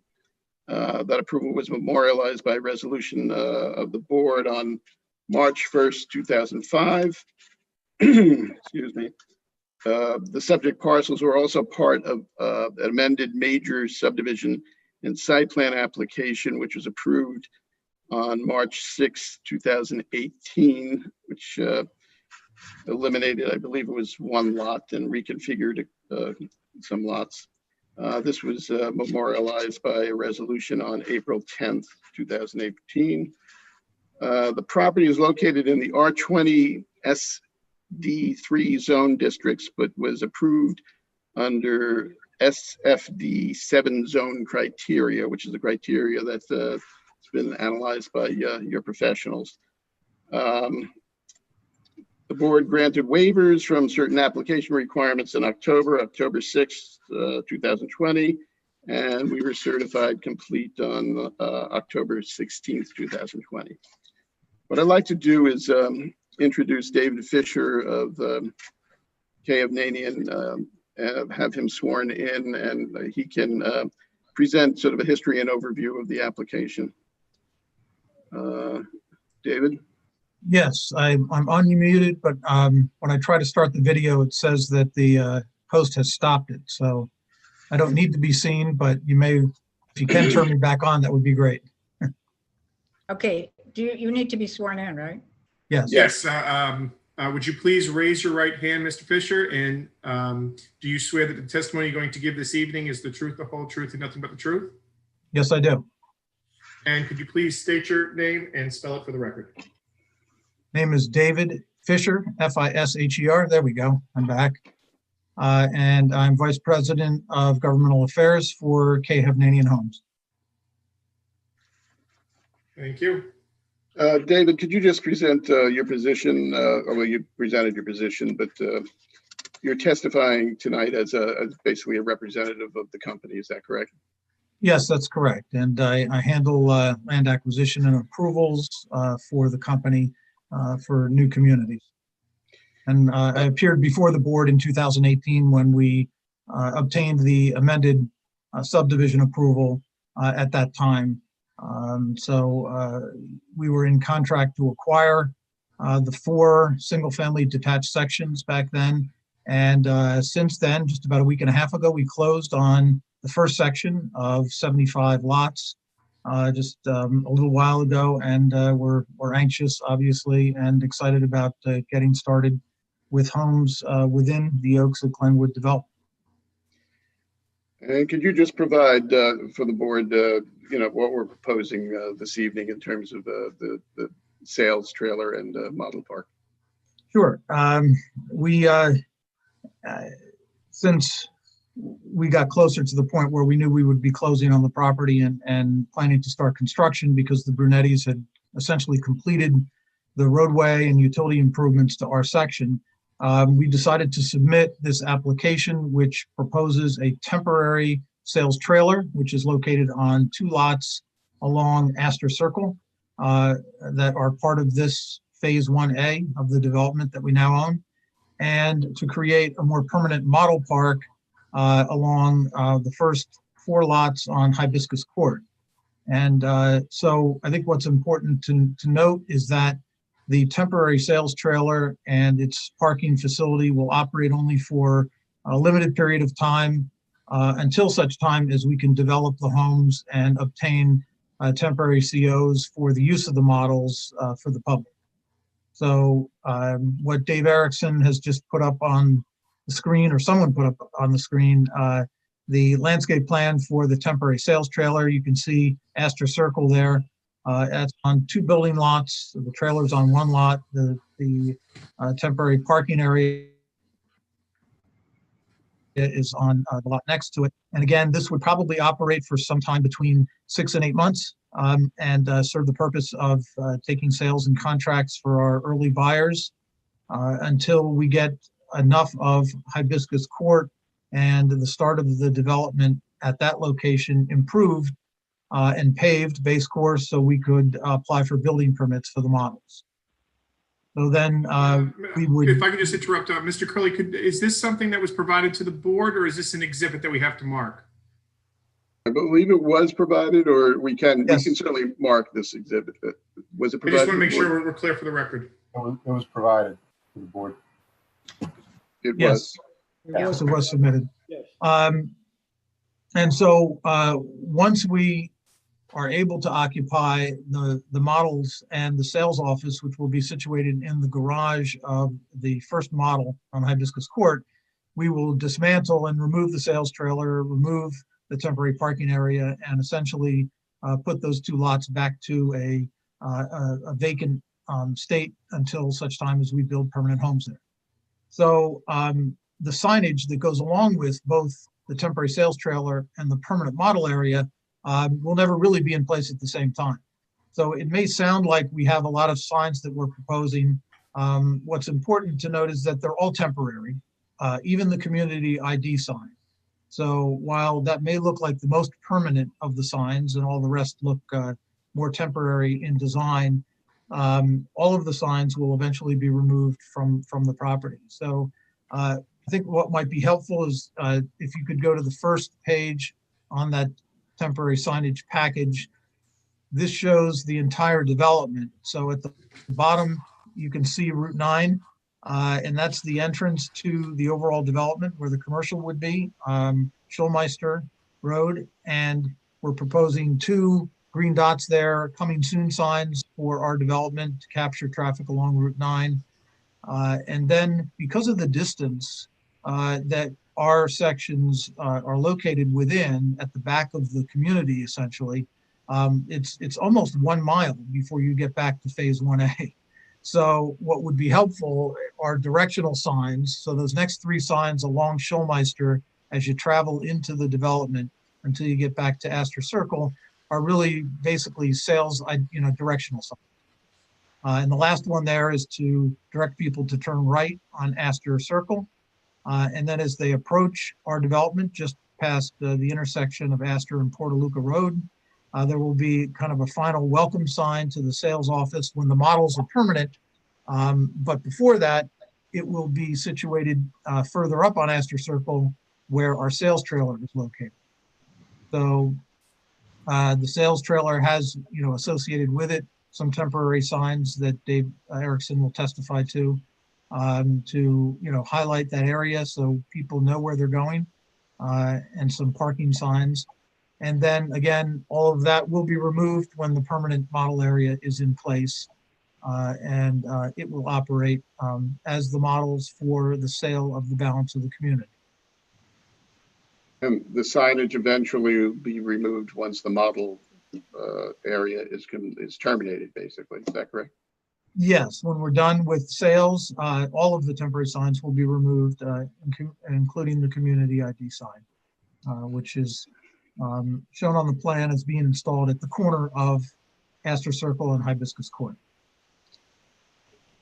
David, could you just describe to the board just the 4 sections that we are developing there for single-family homes there? I mean, it's sure. If you see where we have those 2 larger and blown-up circles pointing to the subdivision that you can see that they're part of, that's phase 1A, and that's 75 homes. There's a little cursor. Now, if that cursor moves up to the right, the next phase on the outside of Astor Circle right there is phase 1B, and that's another, I think, 68 homes. And then phase 1C is the largest. It's, I think, around 81 homes. And then the last is phase 1D right there. So you're going counterclockwise around Astor Circle, and that's 30 homes in phase 1D. So those are the 4 sections that we will develop in that sequence. As we get close to completing one, we'll close on the balance of those sections kind of chronologically in that order. I have no further questions for Mr. Fisher. Would the board like to ask him questions you want to hold, and we'll put on Mr. Erickson? Well, what do our professionals have any, Vina, Do you have any questions or comments? Vina is not handling this one. It's Rakesh and Mr. K from Environmental. Oh, okay. Madam Chair, this is Rakesh Darji. Just for the record, I wasn't online when roll was taken, but I have been present pretty much the whole time. I don't have any questions for Mr. Fisher. Our office did prepare a review report dated November 30th, and I'll save any questions that we have until after Mr. Erickson has testified. Yeah, and there is some information in there that it would probably be better for me to respond to rather than Dave Erickson. So we can wait to do that, or I can do that right now. So That's fine. If you want to do that, that's fine, Dave. Why don't you go ahead and do that? Okay, sure. The review memo that Rakesh mentioned is dated November 30th, and on page 4 of 6, under general comments, is where there's a couple of questions that is probably best for me as a representative of the applicant to respond to. General comment number 8 asks about whether or not these model homes will have various options. And what I can say is that the front elevations and what's shown on the site plan for the 3 models, the Hancock, the Brookdale, and the Thompson, are all accurate in terms of the front porch and access arrangements. In the back, there are several options that are usually offered with these models. And what I can say is the Thomason will not have any expanded options, but the Brookdale and the Hancock will have an expanded great room on the back, which adds about 6 feet to one and 8 feet to the other. So there will be a slightly larger great room on both the Brookdale model and the Hancock model. The Hancock, if you kind of notice, is, and if you're looking at the site plan, is 45 feet wide. It's a wider home than the other 2 models, which are both 40 feet wide. So what's nice about this development is we've got different size lots and different model types and sizes to further vary the streetscape for our buyers. So I'm sorry, go ahead, Dave. No, go ahead. So the options you're talking about on the Brookdale and Hancock models. So you are proposing to construct those, like the bump outs that are shown, because they're shown in a different graphic. That's the reason I was wondering whether you actually were going to construct those, or those are just shown as optional. Yes, but there's multiple bump outs shown on the site plan. Yeah. And for the Hancock model, that large one in the middle is not built. That's a big sunroom. Okay. The expansion includes the 2 smaller rectangles on either side of that bump out. Okay. So they really don't go back any further than the back of the home now. It just kind of You just squares show it them off. as possible, but when you come in for your obviously for your final plot plan at time of building permit, that'll obviously be decided by that. Correct. Yeah, and what we can do is have Dave show the precise footprint of the 2 model types there that we will be building to take away the different options that are shown. Okay. And on the back of the Brookdale, it's the shorter expansion in the back with the little bump out for the fireplace. That is the larger great room on that. It's not the larger expansion. Okay, thank you. Mm-hmm. There's a question on number 10 about whether the model homes will be accessible. The sales office will be accessible and will make the lip of the garage essentially at grade with the sidewalk that connects to it for the public to access our sales office. That's a requirement. We're not aware of any requirement, and we're not usually ever asked to make the models themselves accessible. They've got basements, so they're elevated. And from our viewpoint, because this is not a business zone, the UCC does recognize that temporary sales areas don't necessarily need to provide accessibility for model homes. That's not something we had anticipated. That's only, I guess, an exception to that would be as if Old Bridge had a special ordinance that required it. I'm not aware of any special ordinance. I guess the only reason we wanted to point that out is just to make sure that the grading, if it was required to be compliant, the grading would have to be adjusted accordingly. But basically, you'd be required to comply with whatever the UCC code requirement is. Gotcha. Okay. Number 12 there just asked about the conservation easement. We recognize that there are areas throughout the development, especially in 1A and 1B, where there's a conservation easement along the backs of some of the homes. That will be demarcated in accordance with our permit. The method that we're proposing to use are periodic posts that are in the ground, and every other one maybe would have a sign on it that says, restricted conservation easement area. And then we'll probably add a post at each property line and at each angle point in the line that traverses, the backyards of some of these homes. We want to make it clear to our buyers, obviously, where that is, and obviously on their plot plan and survey that will be shown as well. We're fully aware of the disclosure and sales map requirements that Old Bridge has. We've submitted our proposed sales map for phase 1A to the planning department for its review and approval of that document.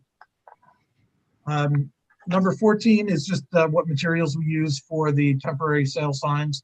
The community ID sign had some real detail to it. The temporary sale signs, though, are basically kind of a PVC faced sign, vinyl type sign face with the blue urethane paint. So the colors in our temporary sign package is what we use. And the posts for those signs are a 4x4 PVC post with like a flat cap on it. Our logo has been developed for this site. I know it wasn't submitted at the time. I don't know if you could even see this, but if I hold it up to my computer, you may.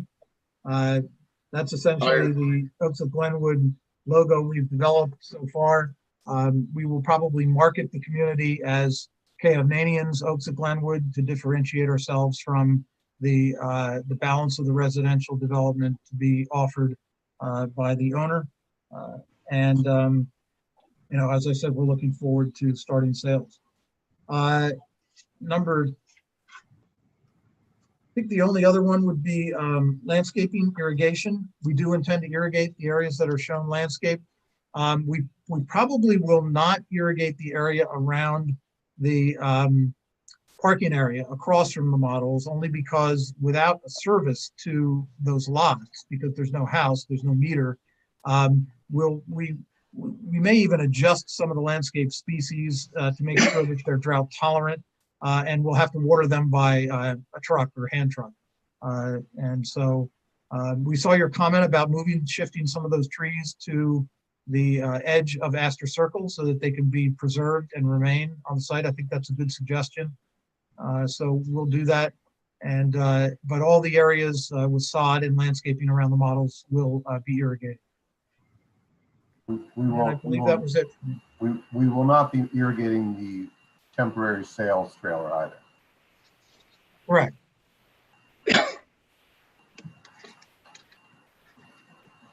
Any other questions for Mr. Fisher? I have nothing else. I'll defer to Mr. Khalil-Kalani. Okay. So you're gonna install wheel stops in those parking lots too? Yeah, we saw that comment. That's not a problem. We can add wheel stops just so people don't, wander off the edge of the pavement. And to detail the 4-foot high decorative fence, like was it going to be aluminum, I guess, a picket fence or something? Or? Yeah, actually, we usually do.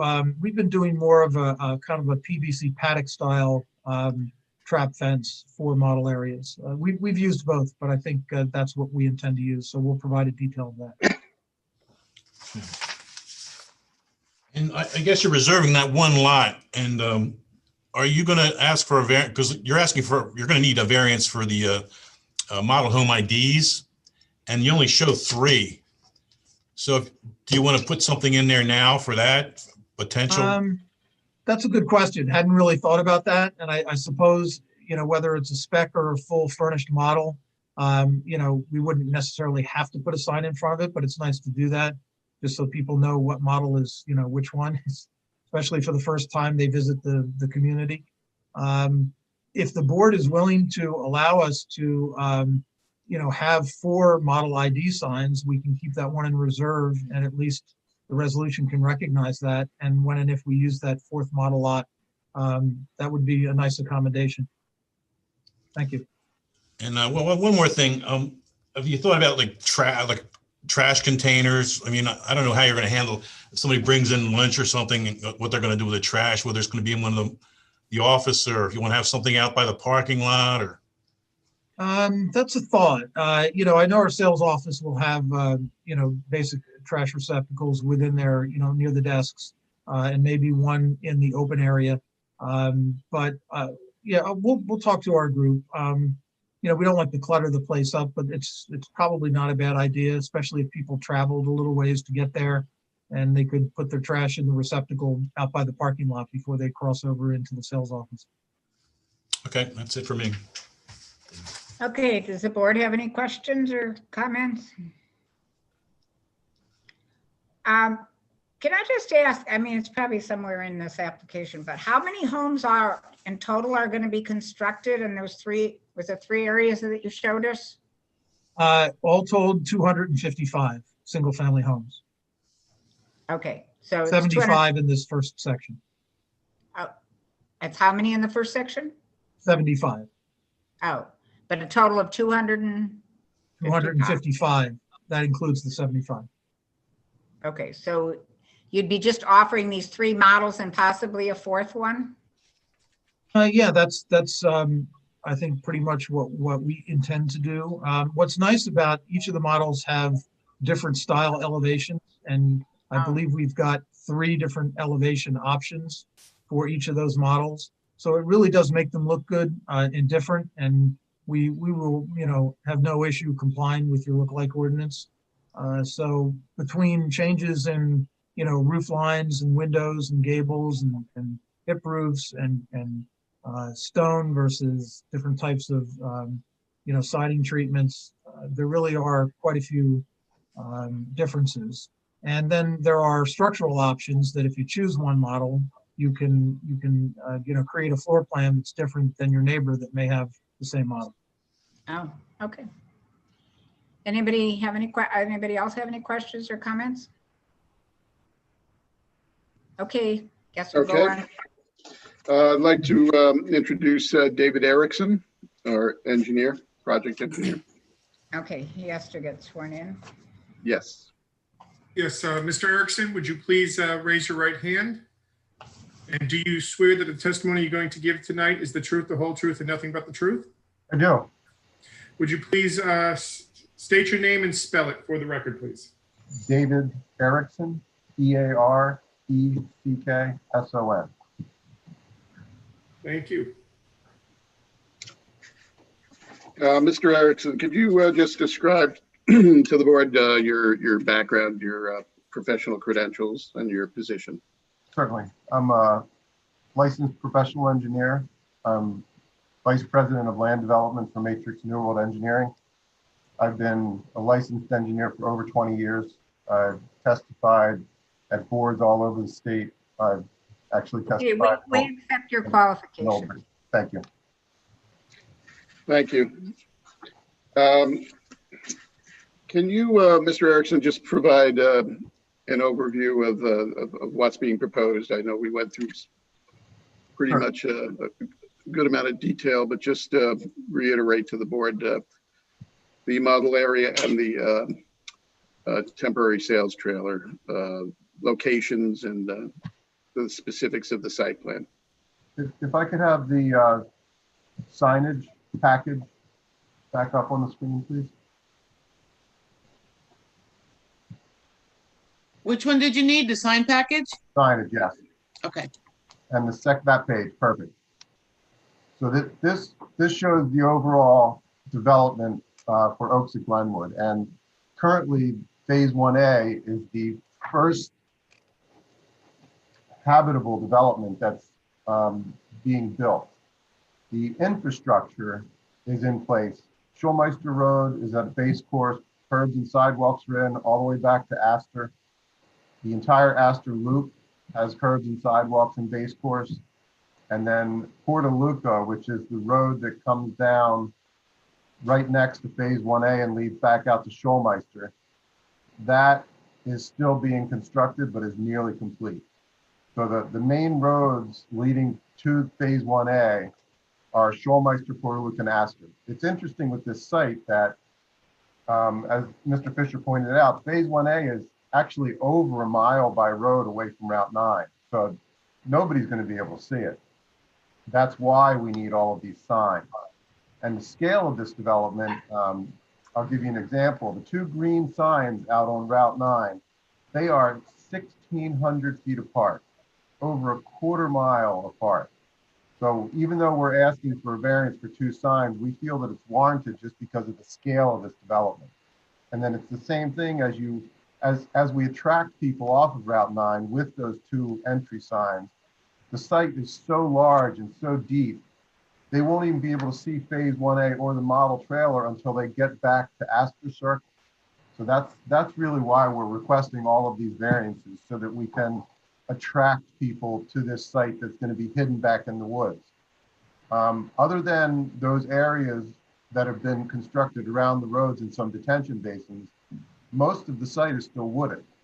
So as I said, as you're driving down Schulmeister Road, you won't even be able to see the model trailer until you get back to Astor. And even then, you're going to have to drive along Astor a little bit before you can see the sales trailer. So the unique shape, the unique characteristics of this site, that's why we're requesting all of these variances for all of these signs.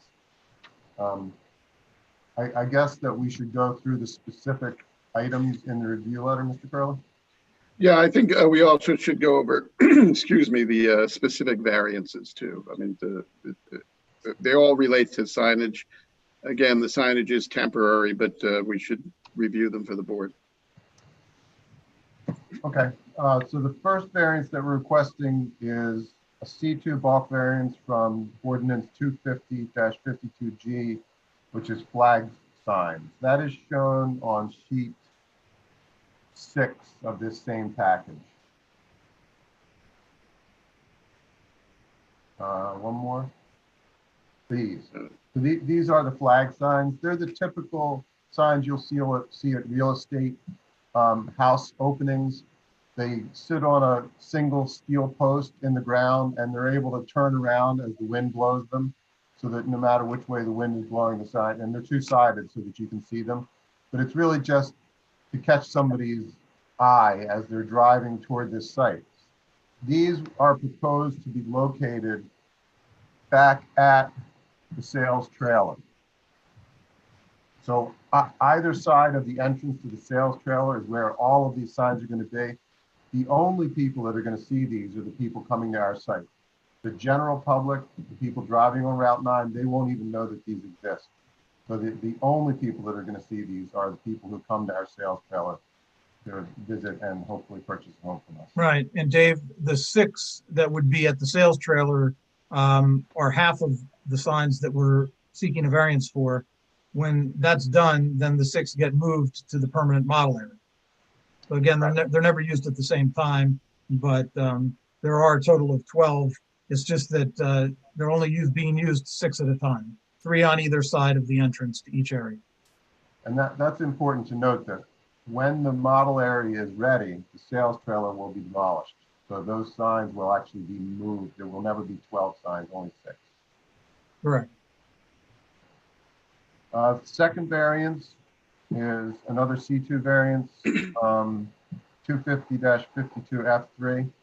These are for welcome to, thank you for visiting signs, and that is on sheet 5. So these signs, we need a variance for size because they're greater than 4 square feet in area, but we do not need a variance for height. They're only 5'6" tall. So we need a variance for size, but not for height. These 2 signs are being proposed at the front of the sales trailer. Is that right, Dave? Right, at the sales trailer, but then again, it'll be moved to the model part. So it's just to welcome people. It's to let them know that they've arrived. And we feel that we need them large, same thing for so that people notice it. This site is so large and so vast, we really want people to be able to see these signs. So that's why we're asking for the size of them to be larger than you allow. And it's similar to the flutter signs where none of the general public are ever going to see these signs. People driving on Route 9, people living in Old Bridge won't even know they exist. The only people that will see them are the ones coming to our site to visit the sales trailer to purchase a home. The next variance we're asking for is another C2 variance from 250-52F3. These are the sales center signs themselves. This is on sheet 8.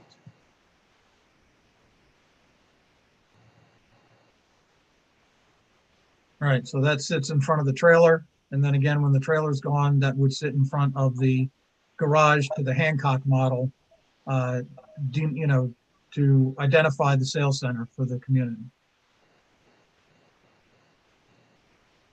And we need a variance for both square footage and height on this one. This is 5 feet tall where your ordinance only allows 4 feet. Right. And it's a 20 square foot sign where your ordinance allows 4 square feet. And it's the same rationale. We really want people to be able to notice it. The only people that are going to see it are going to be people visiting the community to purchase the home. So there's no impact to the general public of Old Bridge. Nobody else will even know that it exists. Next variance we're asking for is another C2 variance from ordinance 250-52F. These are the coming soon signs out on Route 9. These are page 4, page 4. That's it right there. So this sign, we are allowed to have one sign that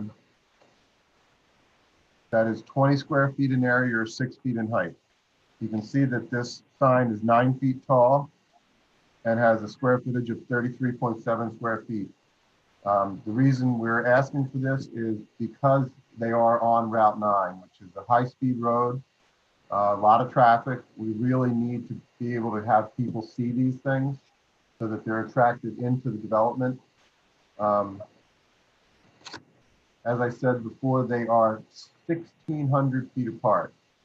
So just the scale of this development and the size of this development is causing us to ask for variances so that we can attract people in. It's a big wide open area up there. I don't know how many of you have driven by Schulmeister Road, but there's an off ramp.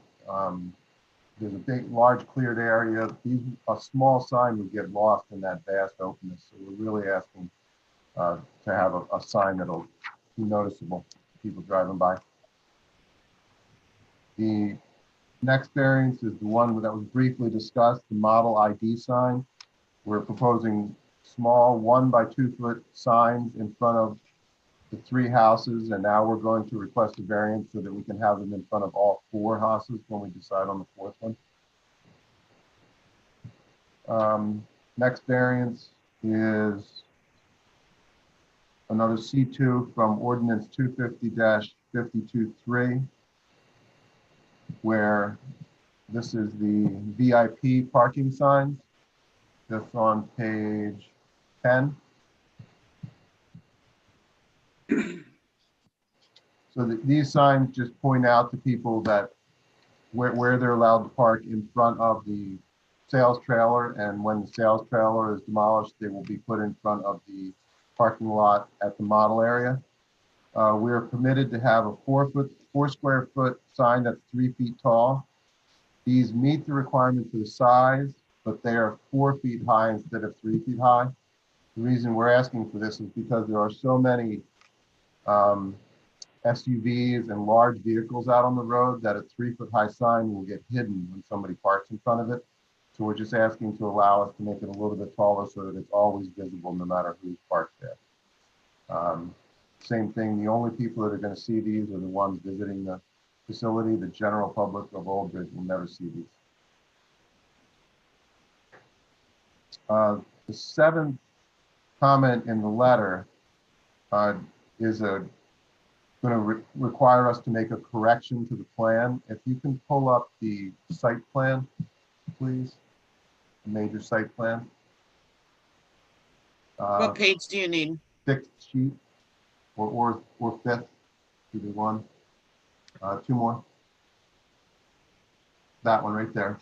So the model on the left, in the upper left corner, the Hancock, there is a requirement for a major side yard setback of 15 feet.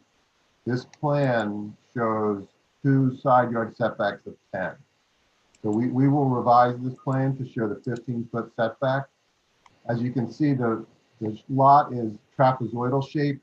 So the way we're going to fix it is going to slide the Hancock model back a little bit so that it can follow the front yard setback from Astor Circle and achieve the 15-foot setback, major side yard setback on the other side. So we will not be needing a variance for this. We will also go through the rest of the site plan and make sure that none of this occurs anywhere else, so that as we come in for plot plans, we will make sure that we meet all the requirements of the ordinance.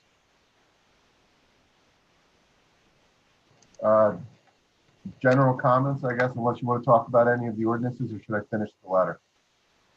Just, Dave, just to address the variances in the context of the municipal land use law in terms of the, these are C2 variances we're requesting, which really benefits outweighing any detrimental impact. If you could do that for the board, please. Certainly. So the detriment to the public, the only 2 signs that will even be visible by the general public will be the 2 signs out on Route 9. None of the other signs will even be visible to the general public, only specifically to the people that we are marketing toward. So that there is no substantial detriment to the public.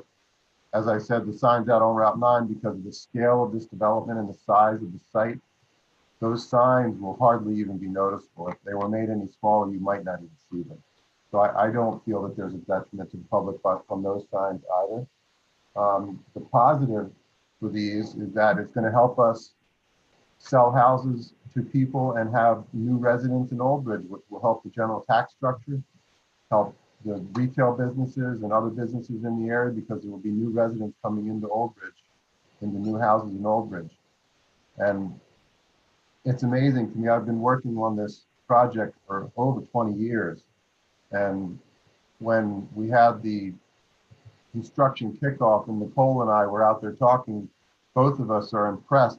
It's a city that we're building. I mean, it's a massive development when all these units are going to be in there. It's a big wide open development. So I think the overall positive benefits from these signs helping to make this a successful community far outweigh the detriments of granting the variances. Also, from a directional standpoint, also given the location of what we're developing in the rear of the property, these signage is beneficial in that people are going to be directed clearly to the sales office. Is that correct? You could get lost if you didn't know where to go on this site. Thank you. I guess, yeah, to go into the review letter, Dave addressed a number of comments, and perhaps you could address the remainder. Sure. Dave addressed number 8 in the general comments. The zoning chart was an error on our part. We will correct it as part of resolution compliance. Dave addressed number 10 about the accessibility. Number 11 is a plot plan. We will submit plot plans for all of the units, the model homes, sales trailer, and all of the new homes. Number 12, Dave addressed about the conservation easement. At each property line where the conservation easement crosses it, at any angle points, there will be posts placed. Number 13 is asking that the signage proposed in proximity to the sample homes should be depicted on the sales on the site plans. As when we come in for resolution compliance, we will add them. Number 14 was sign colors. Mr. Fisher addressed that. Number 15 is the logo name, which I think Mr. Fisher addressed as well. Number 16 is the temporary signs be conditioned on the signs being removed, as Mr. Fisher testified. When the model area is complete and those models are being ready to be sold, all of the signs will be removed. Number 19 is just a comment about stormwater, that there's no adverse impact. Number 20, it says ramps are not proposed where the sidewalk meets the driveway of the proposed sales trailer. There's actually a concrete apron there. The sidewalk is up at the elevation of the, above the curbs. So we do not need ramps there because there's a driveway apron leading up to the sidewalk. Number 21 is asking for spot elevations. We will add them wherever necessary when we are working on resolution compliance. Number 22 is another comment about stormwater, that the previously approved stormwater management plan is acceptable. Number 23 is asking for general planting notes and details for trees and shrubs.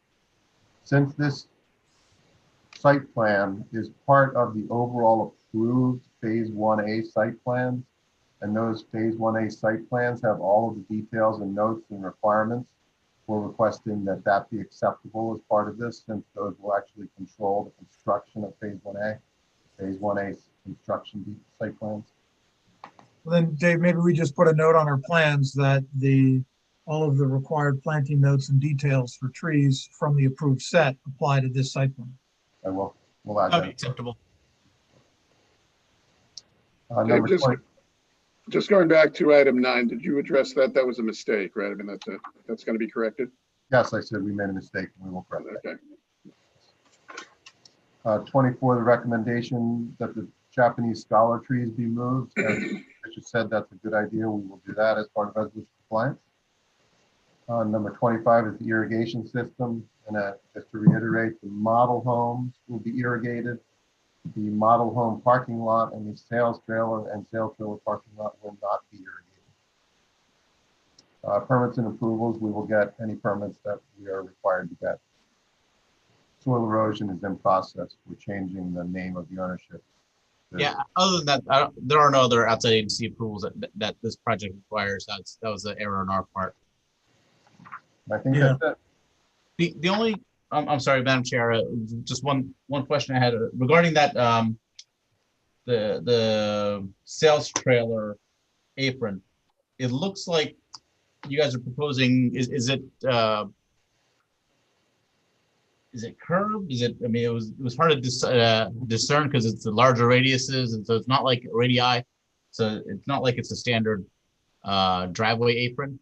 So maybe if you could just delineate that, I guess, Dave, tell us where it's going to be concrete. I mean, I understand the sidewalk probably does go straight across. It just wasn't apparent.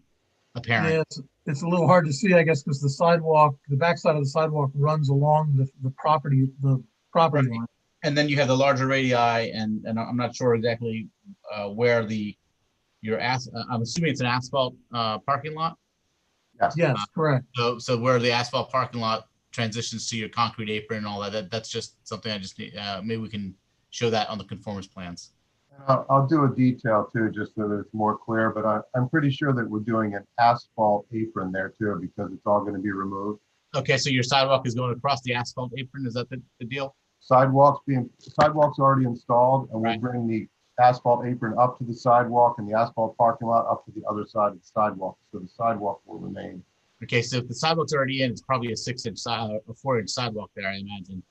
So you might want to just consider that when you're taking cars across it, because I'm sure Brunetti probably was on considering that when they built the sidewalk across there for you guys.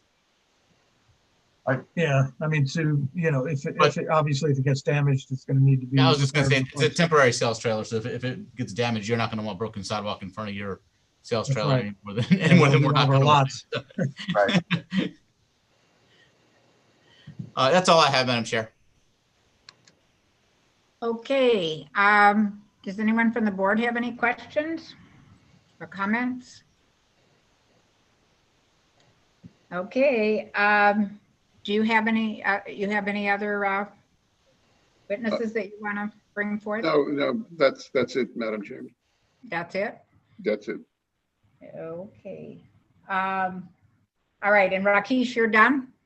I am. I guess I don't know if Tim wanted to cover or just the just variance. wanted to clarify on the removal of the signs. I get the sales trailer, but I guess with the model homes, it's going to be the last CO. Then you'll take them down, just so that could be incorporated, maybe. in the resolution. Yes, the township ordinance, I believe, says that they have to be taken out within 7 days of your final CO. So if you're amenable to that, that's what we would probably recommend. That's acceptable, right, Jeff? I mean, that's your 255th CO, basically. Yeah, I mean, this will apply to the entire, yeah, all 4 sections, yeah.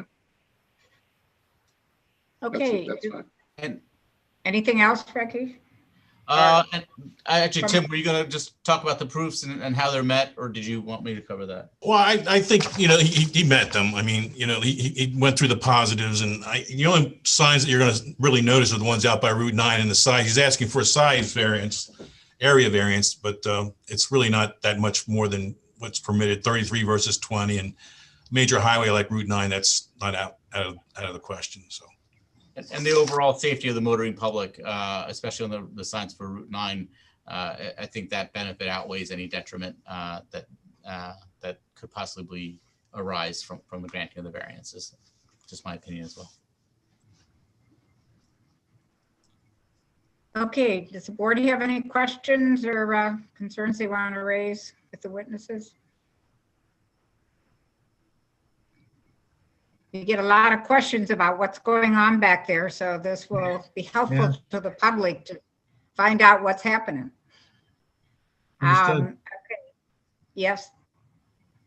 Does our attorney, do you have things that you want to highlight? Yes, Madam Chair, I think we first should open it up to the public for any comments or questions. We could do that, yes. All right, we've got the sign up, so if anybody has any questions or concerns or would like to, please use the phone numbers and call us.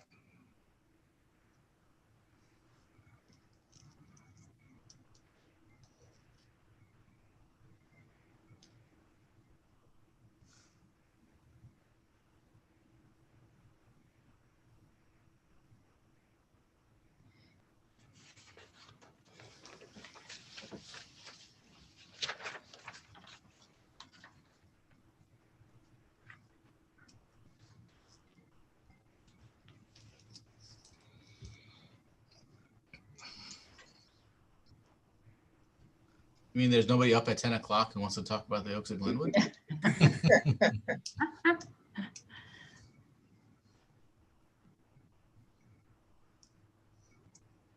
Anybody calling in?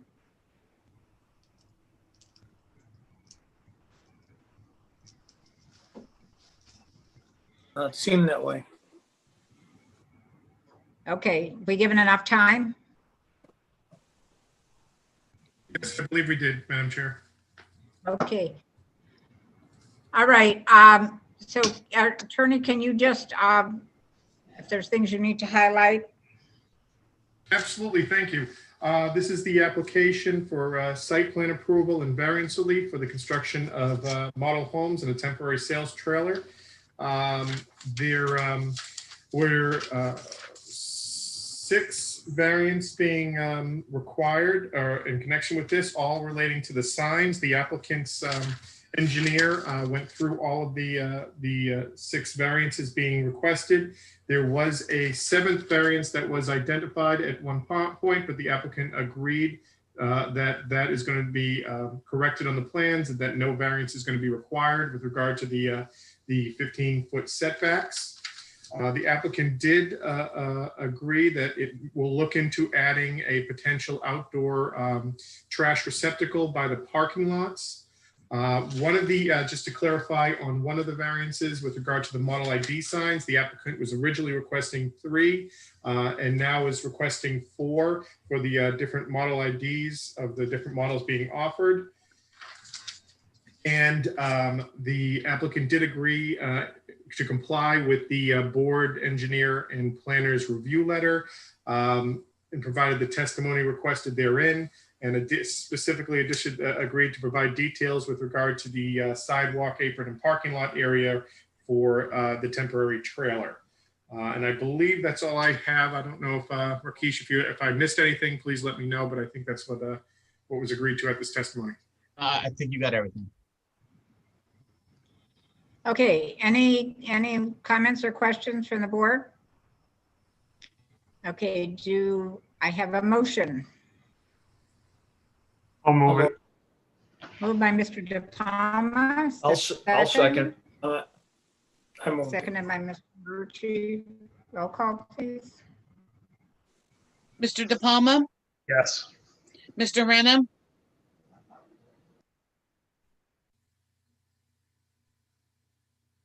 You've left. Mr. Lauer, Yes. Mr. Mamakis, Yes. Mr. Marucci, Yes. Mr. Schmitz, Yes. Mr. Lenning, Yes. Mr. Petty, Yes. Chairwoman Cannon. Yes. Okay, good luck. Great. Thank you very much. Have happy holidays. Yes. You too. Appreciate your time. Thank you. Have a good night. Me, to adjourn or? Okay, Vina, you're on. Okay. For the public hearing on the Old Matawan Road area. Madam Chair, I'm sorry, before Vina gets started, I don't believe there's anything else on the agenda that would require mine or Mr. Kalui-Kalani's attendance. If we could be excused, that would be much appreciated. I excuse you. Thank you. Happy holidays, everybody. You too.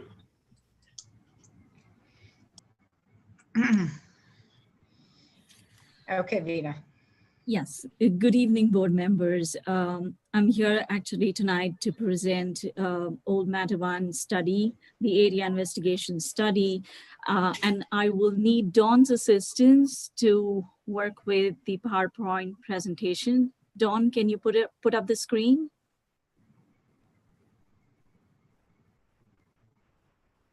Thank you.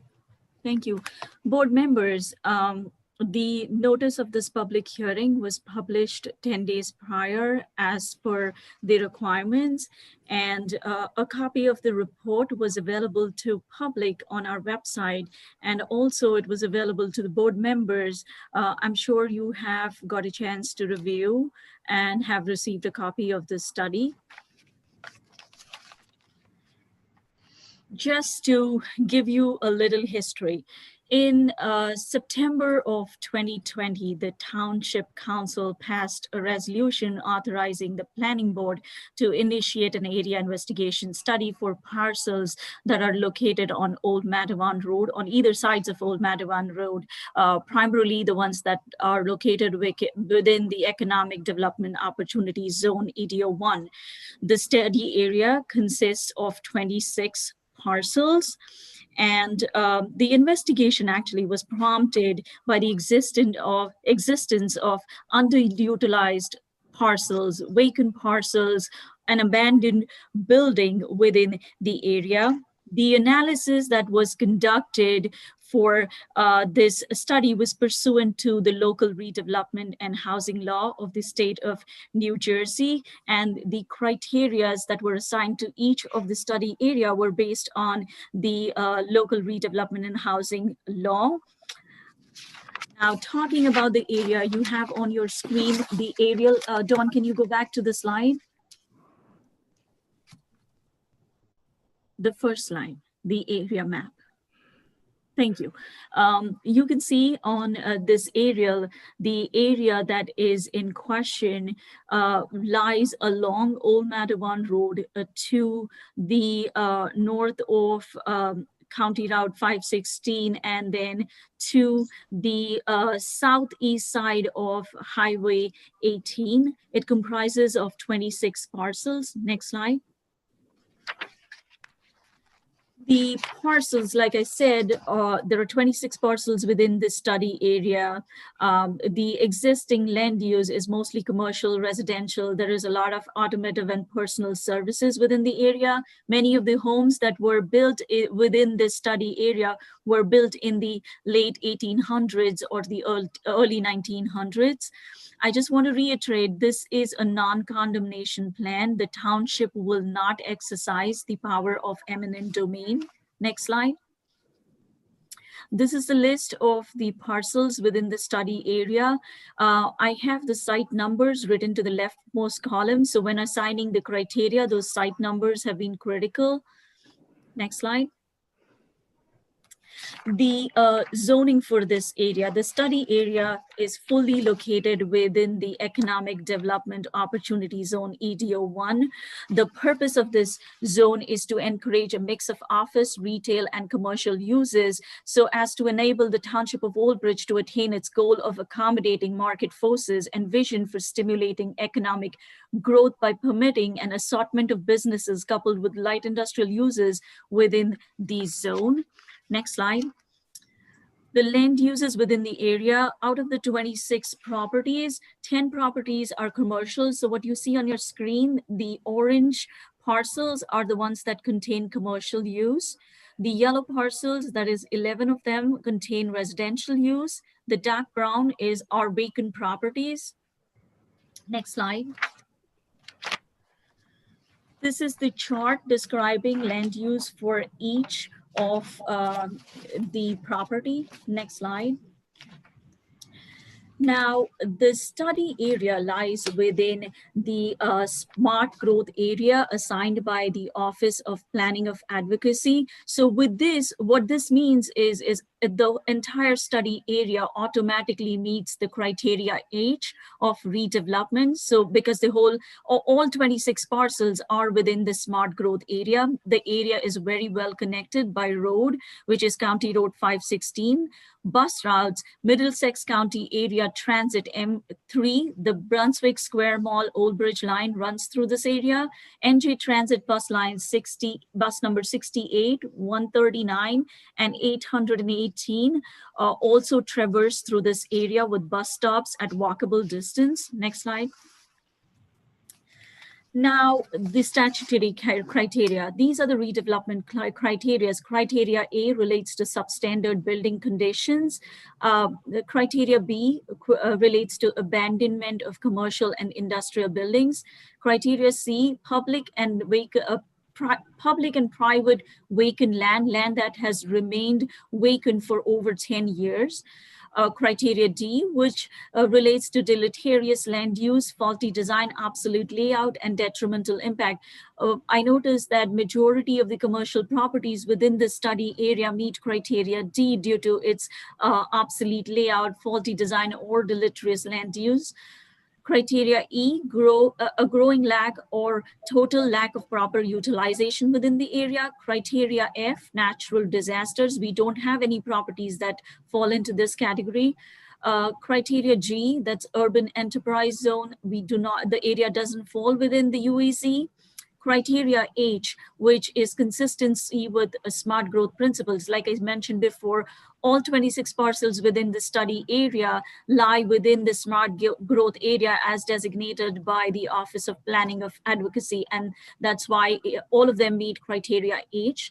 There's section 3 of the redevelopment criteria, which specifically talks about those parcels that do not meet any of the redevelopment criteria. However, inclusion of those parcels within the study is important for effective planning, and a few of the residential parcels that are sandwiched between the commercial properties fall into this category. Next slide. The rehabilitation criteria, criteria 1, again talks about the significant portion of structures in this area is substandard. Second is if the housing stock is 50 years and older, most of the residences that are within the study area meet the criteria too, because they were built 50 years or prior to that. Criteria 3, which talks about vacancy, abandonment, or underutilization. In fact, there are many properties that fall into this category because the way underutilization is usually looked at is the improvement value over the total value of land. The ratio, if it is less than 0.47, then you consider that there have been fewer improvements on the property over a period of time and it needs some revitalization. Criteria 4, which is persistent arrearage of property tax abatements. Criteria 5, environmental contamination. None of the properties within this area have contamination. criteria 6, if the water and sewer infrastructure is at least 50 years old and is in need of repair or substantial maintenance. So the water and sewer infrastructure within this area is more than 50 years old. However, there is no known indication that it is in need of repair or substantial maintenance. Next slide. John, you can pause there at the redevelopment side. Just go back one slide. Thank you. Prior to going and assigning criteria, the planning department did extensive work. We reached out to various township departments, including engineering, planning, building, code, zoning, fire, and police to investigate on each of these parcels. And from the planning department's perspective, there have been known contaminations. We have checked NJDEP's website to see if there are any contaminated sites. There are none. As you all know, 105 Old Matawan Road site recently received a zoning board approval for a 24-bed assisted living facility and 24 apartments, of which 4 apartments would be age restricted. So that property is in the process to be developed. They do have zoning board approvals. Now, in terms of engineering, the engineering staff did go visit the site on numerous occasions. They did a photo survey, and what I learned from that is pretty consistent with our police crash report. Many of these properties have wide driveways. They are not the typical 24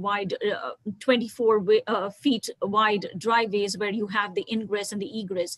There is no curbing, there is lack of sidewalk. I have, when talking to Nicole, she has mentioned that an access management plan would be required to be implemented for this roadway, because there are many uncontrolled access points that create unsafe conditions for motorists. And that is what really relates to criteria D, which calls it absolute layout, or which is not safe for vehicles, as well as which could lead to vehicular conflicts, as well as pedestrian and vehicular conflicts. And that's why most of the properties within the area meet criteria D.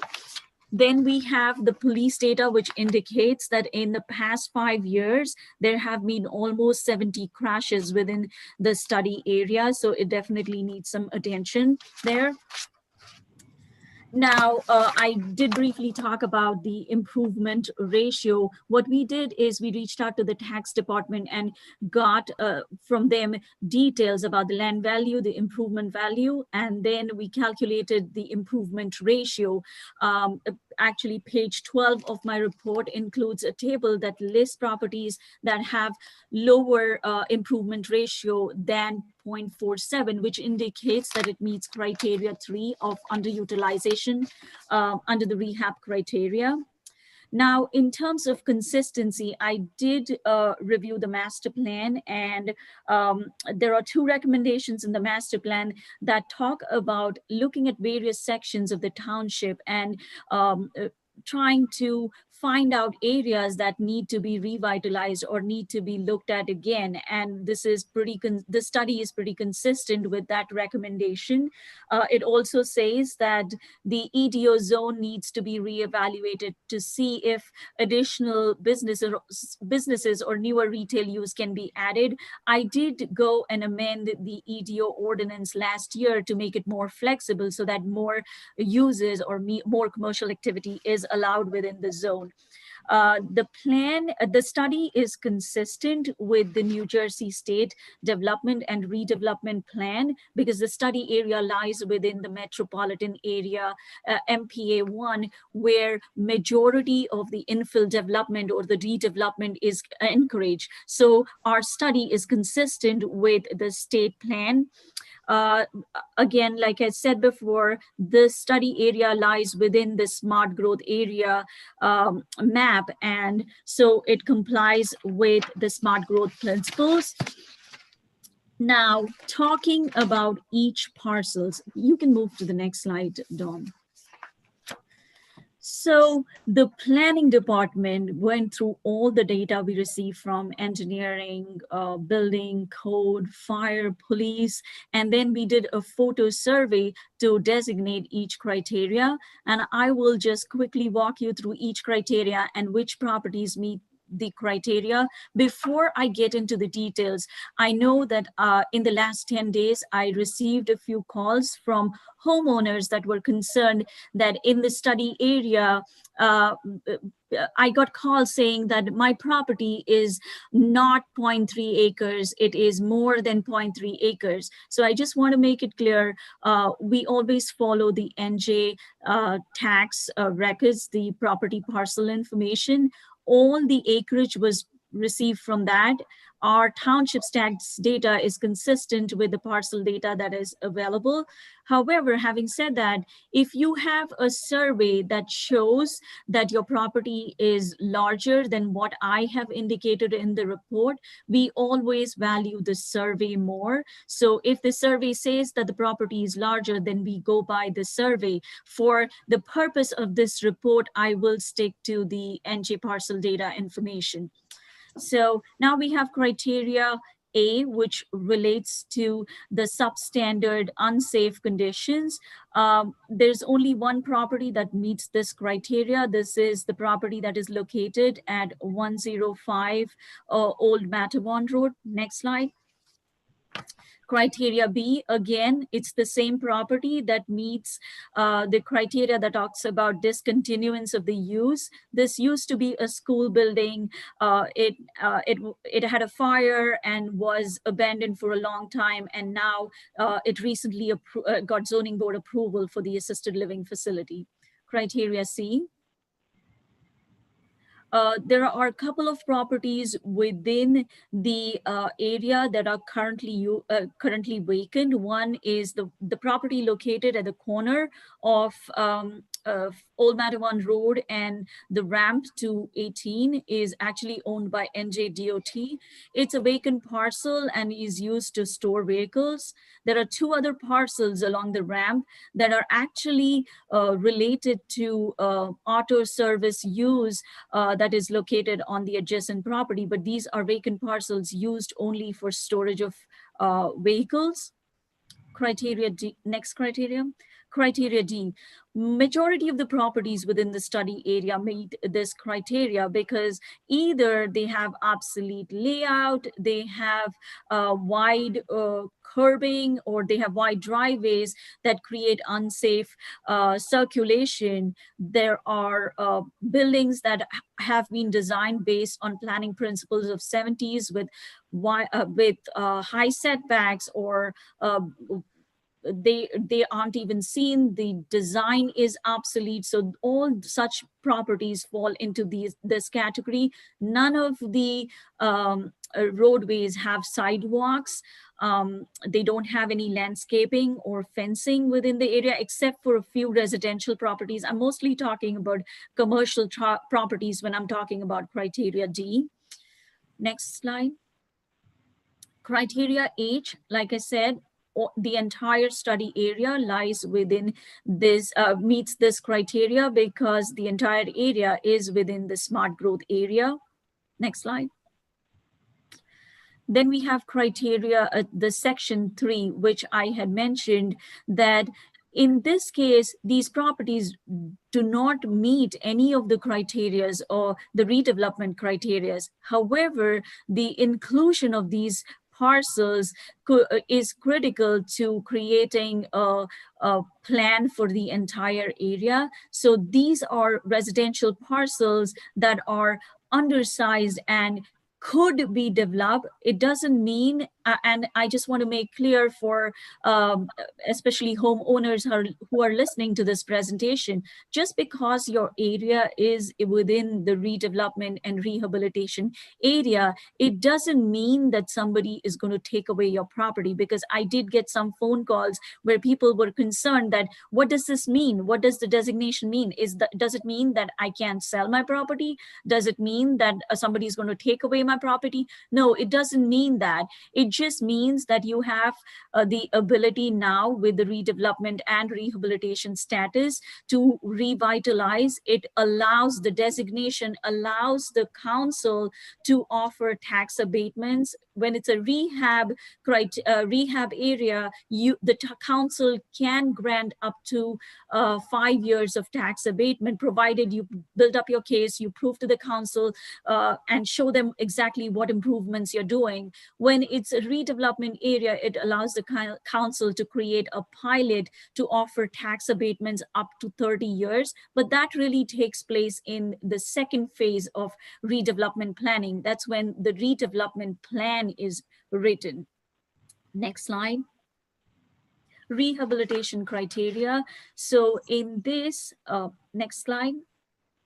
Criteria 1, there's again one property, 105 Old Matabon Road, which meets this criteria. Next slide. Criteria 2, which is the housing stock is 50 years and older, and most of the residential parcels within the study area, the homes were built more than 50 years back, and so it meets criteria 2. Criteria 3. This is related to vacancy, abandonment, and underutilization. As I had explained before, this mostly relates to the low improvement ratio. This only shows that majority of these parcels have not made any substantial improvements over the years, and so their ratio is low, and that's how they meet the criteria 3. Criteria 4. There are only 2 parcels within the area that meet this criteria, and that relates to delinquency and tax payments. Next slide. In conclusion, I just would want to say that the local redevelopment and housing law is a very effective tool that can be used to revitalize any neglected section or underutilized section within the town. The redevelopment designation helps spur economic growth. It attracts development within the area, while the rehabilitation designation encourages reinvestment within the area. What that means is somebody who wants to reinvest in his own property, wants to fix the house, make the exterior look better, fix up the facade, they would be able to do so through this area designation. And this, in conclusion, the investigation report was prepared pursuant to the local redevelopment and housing law to determine whether properties within the Old Matabon Road study area meet the statutory criteria for the designation as an area in need of redevelopment and rehabilitation. For reasons articulated throughout this presentation related to physical limitations, diversity of use, vacancy, underutilization, and lack of comprehensive design, it is recommended that the Township of Old Bridge Planning Board take necessary action prescribed in the local redevelopment and housing law to declare the parcels noted within the study area as an area in need of redevelopment and rehabilitation. I'll take any questions. Okay, anyone from the board have any questions or comments? Yeah, Vina, a quick question. So how would the people in that area be able to take advantage of the redevelopment plan to fix up their properties? Is there something that's offered to them? How do they apply, or is it just, how do they go about that if they wanted to their property? So, Steve, it's a very good question. Actually, this is just the beginning of the process. So it's a 2-step process, right? The council makes a recommendation that the planning board authorizes the planning board to undertake a study. Now I present this study. From here, the study is taken back to the council. Once the council sees the study, they make another recommendation that the planning board create a redevelopment plan. So once the redevelopment plan is created, when it's a commercial property, if it's a developer who wants to build something, they reach out to the Old Bridge Redevelopment Agency, the council, to create a pilot. When it's a rehab, when it's a homeowner who wants to do it, what happens is he needs to, once the plan is adopted, he needs to put up a proposal. Like, for example, somebody wants to fix their roof or fix the facade of the roof. They could come up with an estimate. They could reach out to the council, make a request so that they can be evaluated for the 5-year tax abatement. It is completely on the council whether to approve that or to agree to that. But this designation allows the council to be able to do so. So it's just a multi-step process, but once the redevelopment plan is written, when it's a commercial development, when it's a redevelopment property, the town council has the ability to offer up to 30 years of tax abatement. When it's a rehabilitation, it allows the council to offer up to 5 years of tax abatement. And Joe, please chime in whenever necessary. Yeah, Vina, I just wanted to clarify the point to help answer the question by Mr. Ramakis. The process for which a property owner would take advantage of this would be to file an application, whether, depending on what that development may be, whether it be a building permit or a site plan application for the board. But at the same time, if they're looking to work under a redevelopment agreement, they'd also reach out to the redevelopment agency and the township to enter into an agreement whereby they might be able to work out a pilot or a tax exemption. I just want to clarify on that point that it's not just in case anyone in the public's listening, it's not an automatic grant that you just get that. There is statutory and requirements that you must meet. Ultimately, the most simplest way I can put it is it's a but-for analysis, meaning but for the granting of this tax exemption or the pilot, the project would not move forward.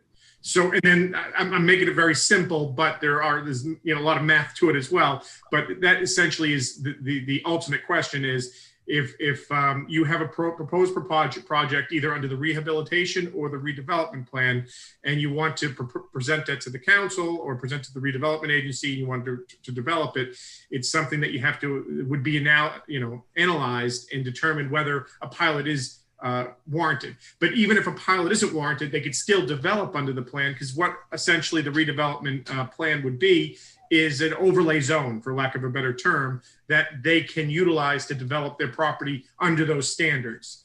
But there's so much more to it, as Vina was saying, that if it goes through the redevelopment process, there's a lot more availability, while including not just including the tax exemption, but other avenues and reliefs and negotiations that the municipality can then enter into and work with the developer to make a certain project work.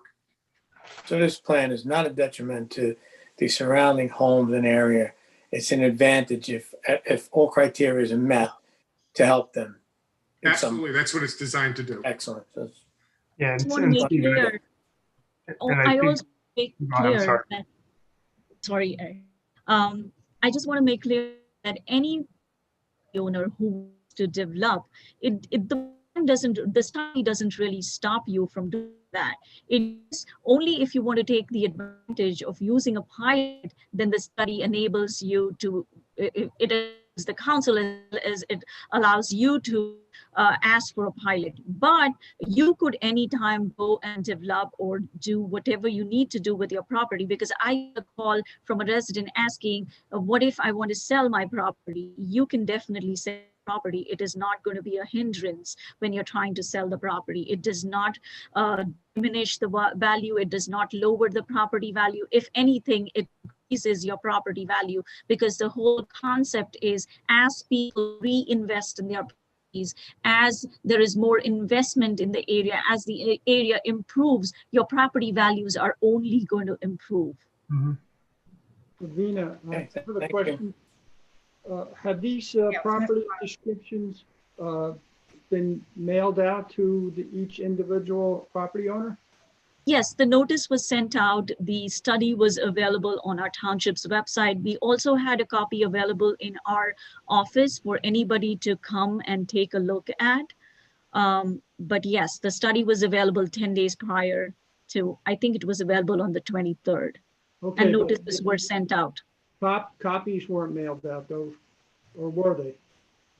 Copies were not mailed out, but there were directions on the notice as to where the report is available on our township's website, as well as we had hard copies in the planning department. So if anybody wanted to take a look at the report, they could come to the town hall and we would provide them with a copy. Okay, thank you. No problem. Anybody else have any questions or? I think Eric had something to say. Oh, Eric, did you have something? I would just say, I mean, I think it, on council, we discussed this, and even if you look at other towns just in New Jersey, the use of the redevelopment zones has been extremely, well received by the community, and has done a lot of good to those areas that have been marked for a redevelopment zone. So I think something like this for our time, for this portion of land, is going to be a windfall for everyone involved.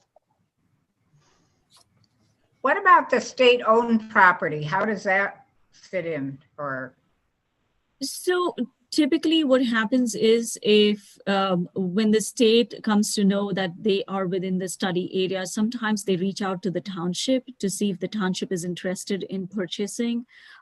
If not, they open it up to the public, they sell it.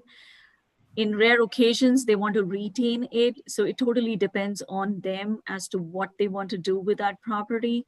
I have seen that they have used that property right now to store vehicles, and it's not properly maintained. It's actually an eyesore as you enter that area. And I feel this area is quite attractive. It is the gateway entrance to Old Bridge. So it definitely needs to be looked at and revitalized. Yeah, and they took down a radar. Yeah, so hopefully we'll see something. Could be a gas station there. I mean, but then they turned it into a junkyard. I mean, now it's cleaned up, but yes, that's correct. It is one of the few more open areas there that and it's could be made into something really good and positive for the area. Right. Okay, so now we're going to open it up to the public to see if there's anybody who has any comments or questions. Yes.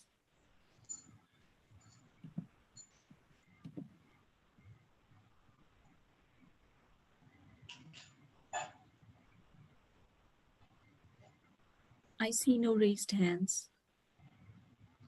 No raised hands? No. Okay, is there going to be other opportunities for the public to weigh in on this when it goes before council again? Madam Chairman, I can answer that. Yes, the process from here will be if at the end of this public hearing, the board will be asked to consider a resolution that recommends that the township council designate these areas as areas in need of redevelopment and in need of rehabilitation pursuant to the study that was presented this evening. At that point, the council then will take a vote by resolution whether or not to make that designation at a public meeting. Then thereafter, that will end the designation portion of it. But then after that, there'll be hearings and presentations before the planning board, the council, and at including the redevelopment agency with regard to the development of that redevelopment plan. And then there's the adoption of that follows the normal adoption of a zoning, similar to a zoning ordinance, where there'd be public hearings before the planning board, as well as public hearings before the governing body on the adoption of the redevelopment plan as well. Okay, thank you. So anybody else have any comments or questions? All right, do we have yes, did somebody say? Yes, Lennon? Yeah, Casey? The question's for Vina. If you make an improvement on your property and you receive an abatement of 5 years, say, you sell your house within that 5-year period, would the tax abatement move to the new resident? That's actually a question for Joe. Okay, I'm sorry, Joe.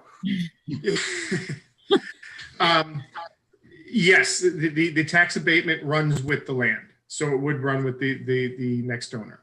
Okay, thank you. Okay, any other questions or comments? All right, do I have a motion to, what are we approving it or we're? There should be a resolution that I prepared that officially recommends that the Township Council governing body declare these areas in need of redevelopment and rehabilitation. Joe, I just want to say something.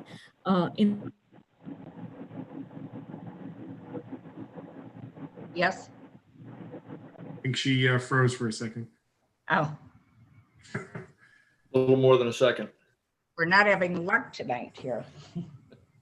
It's always what happens. It's always when you want to, say something important.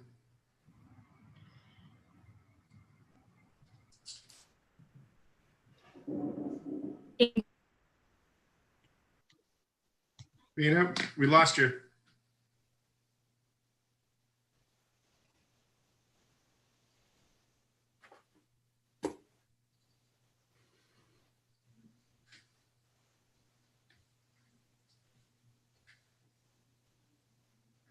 Now we lost her altogether. Or she'll sign right back on.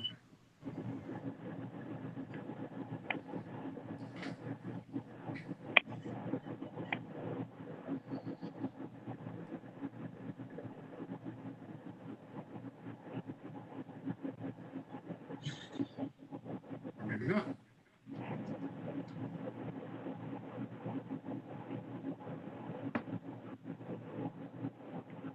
You think we can go ahead or we have to wait, see what she had to say? I think she wants us to adopt the resolution, so I would think that we could move forward. And when she joins back in, she can clarify the point she wanted to make. But I know she's in favor of the resolution. It supports the whole presentation she just made. Okay. All right, do I have a motion to? Hold on one second. Vina's going to be joining right back in. She just called me. Oh.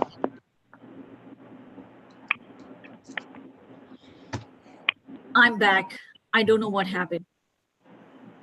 Okay, we're waiting for your comment. Yes, so the only thing I wanted to say is when you pass the resolution, please make sure that I can make those tiny tweaks. I noticed that there are 1 or 2 typos I would like to fix before it goes to the council. Okay. That we just I'll move. mentioned, we're gonna fix the typos. Yes, we'll adopt the resolution as substantial compliance with what has been presented to the board. Okay. Do I have a motion to go forward? I'll move it. Second. Moved by Mr. Mamakis. Is there a second? I'll second. Second by Mr. Marucci. Roll call, please. Mr. De Palma, Yes. Mr. Renna, Yes. Mr. Lauer, Yes. Mr. Mamakis, Yes. Mr. Marucci, Yes. Mr. Schmitz, Yes. Mr. Lenning, Yes. Mr. Petty, Yes. Chairman Cannon. Yes. Okay, that's it. Thank you all very much, and I apologize for whatever problems I caused at the beginning by not knowing where my volume thing was. But it was weird because I could hear you talking initially, and then all of a sudden there was silence. But Now anyway, you know for the next time. wish everybody a very happy holiday, enjoy, and hopefully at some point we'll be back in person and can see one another. But so I have a motion to adjourn. I'll move it. Motion. Thank you. Good night. All right. Take care. Good night, everyone. Happy holidays. Christmas. Thanks. Yeah, thank you, everybody.